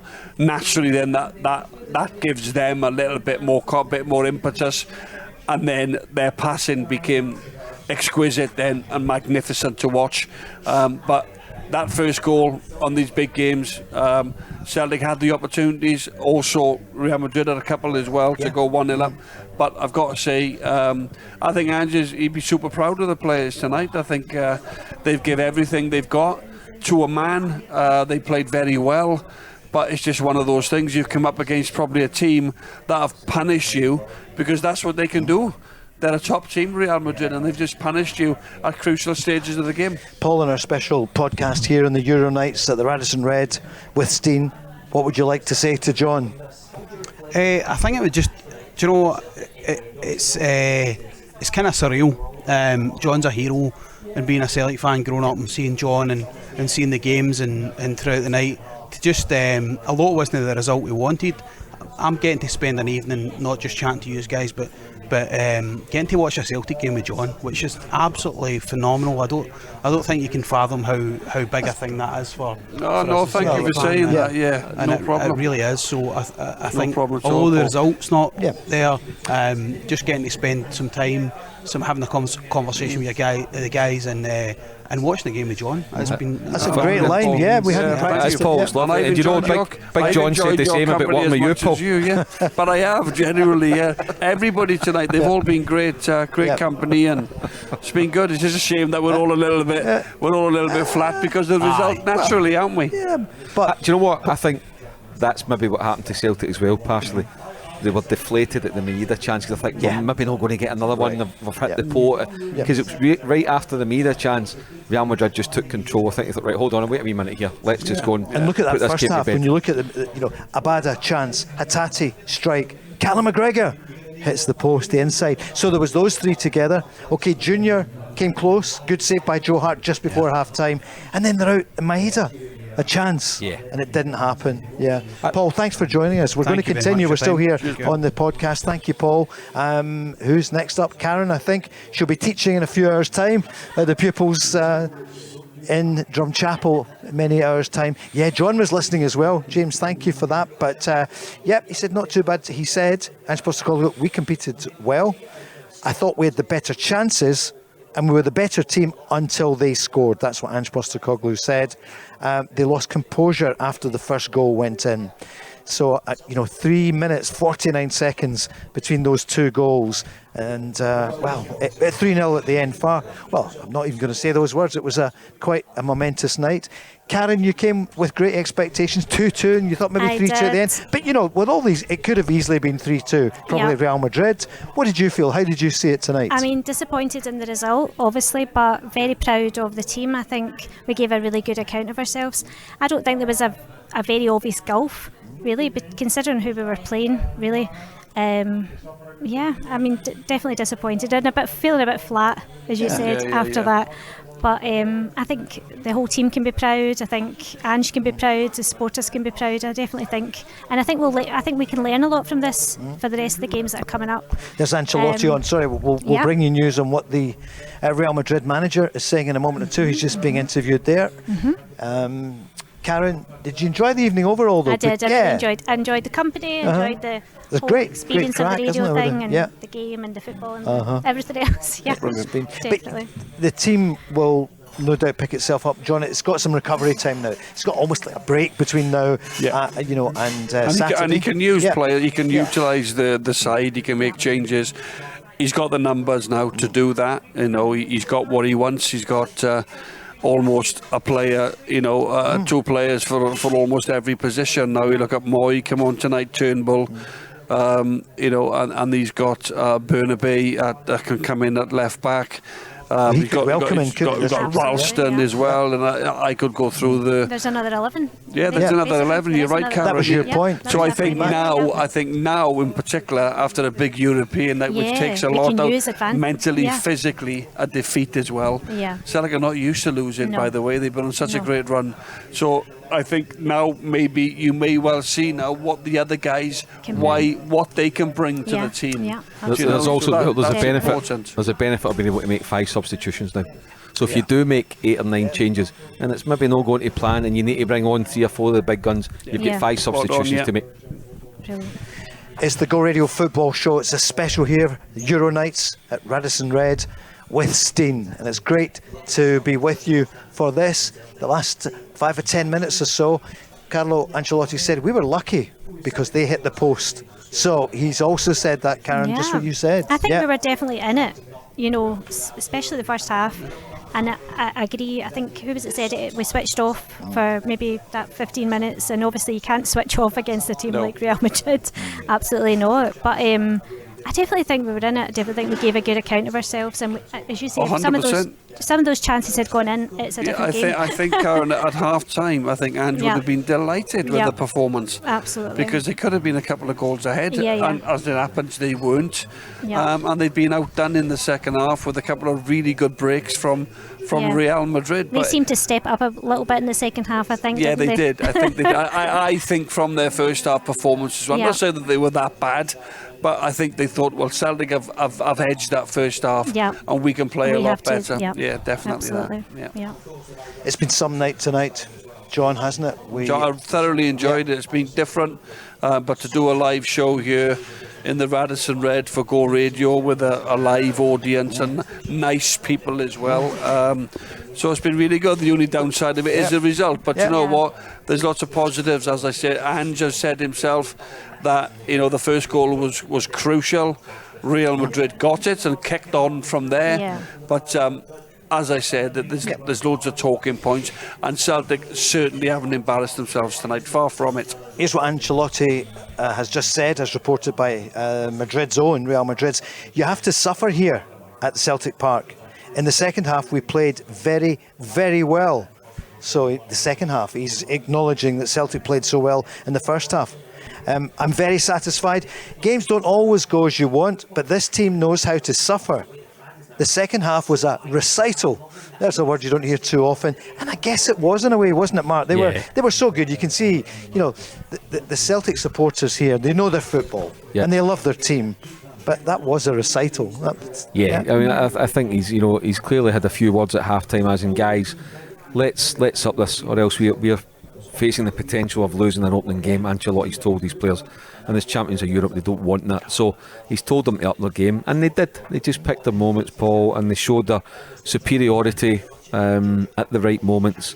And because I've got world-class players, and like I said, with Celtic, they find, I don't know what Big John feels as a former number 9 who scored many goals in Europe, but I was impressed with Giakoumakis. A wee bit disappointed he couldn't get on the end of a couple. There was a good cross coming from Jota that he maybe should have attacked a bit cleaner, but I thought he linked the play well, John. I thought he held it up and linked it and allowed Celtic to take up the part against two, really dominant defenders. Yeah, well, sometimes, Mark, when you're not getting big chances in games, you've then, as a centre forward, you got to be the focal point. You got to link play. You've got to close people down, make sure you win fouls up the pitch, take the team up the pitch, all these other things. When you're not getting chances, you won't be happy because you would have wanted a real good chance tonight. Not a real chance came his way, but he did all the other dirty stuff that centre forwards have to do, especially when he's up there on his own. He's up there against two quality centre halves, but I thought he did very well tonight as well, Giakoumakis. And listen to that music. Champions League is back in town.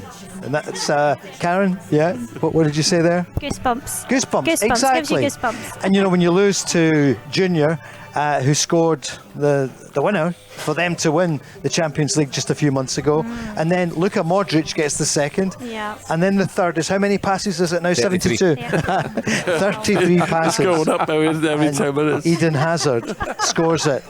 Final thing, Shakhtar next week. Now, everyone was saying really, oh yeah, Shakhtar, all the problems in the Ukraine, they've lost 15 players, and an easy narrative for us all was to say, they will be weakened. My goodness, 4-1 away win at Leipzig. So this is going to be tough next week. Yeah, and former Celtic player Marian Sved getting on the score sheet, getting a couple, was it a hat-trick? Getting 2 goals. Got 2, so he didn't really get an opportunity at Celtic for whatever reason. Maybe he didn't show the right desire application, who knows.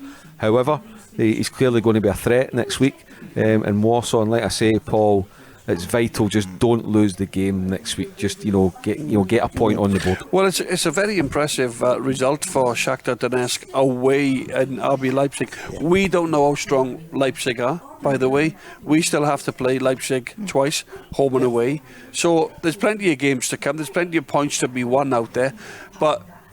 You don't have to be a rocket scientist to know that Shakhtar Donetsk will take a lot of confidence going into that game at home next Wednesday night against Celtic on the back of a 4-1 win away to RB Leipzig. Do you realise next week when we're sitting here, we've got Rangers tomorrow evening, it's early, remember, it's Ajax against Rangers. We'll be on from 4, and then the podcast afterwards. John, we'll be watching you'll be on BT Sport next week. You know the good thing is next Wednesday? Yes. You'll be listening to my voice on the telly. That's what I was trying to tee up. Last word, Karen, thanks for joining us. It could get worse, but it's not too bad. Thanks to Rachel and Andy who stayed on as well, Paul and Connor, and everyone who joined us, Rob and all the team. Hey. Thank you, James. Thanks, Chris. And everyone, we'll speak to you soon. Thanks Paul. So much. Good night, everyone. Good night. Euro Nights from the Go Radio Football Show with Steen. Home Check, providing peace of mind for your home with multi-service care plans. As one of Scotland's leading mechanical and electrical contractors, Steen delivers a wide range of mechanical, electrical, plumbing, heating and renewable solutions for your home or business. Our specialist team provides our clients with the highest quality service and installations, giving them peace of mind and confidence to return in the future. So, for all your mechanical and electrical projects, regardless of size or complexity, make Steen your partner of choice. For more information, visit steenelectrical.com.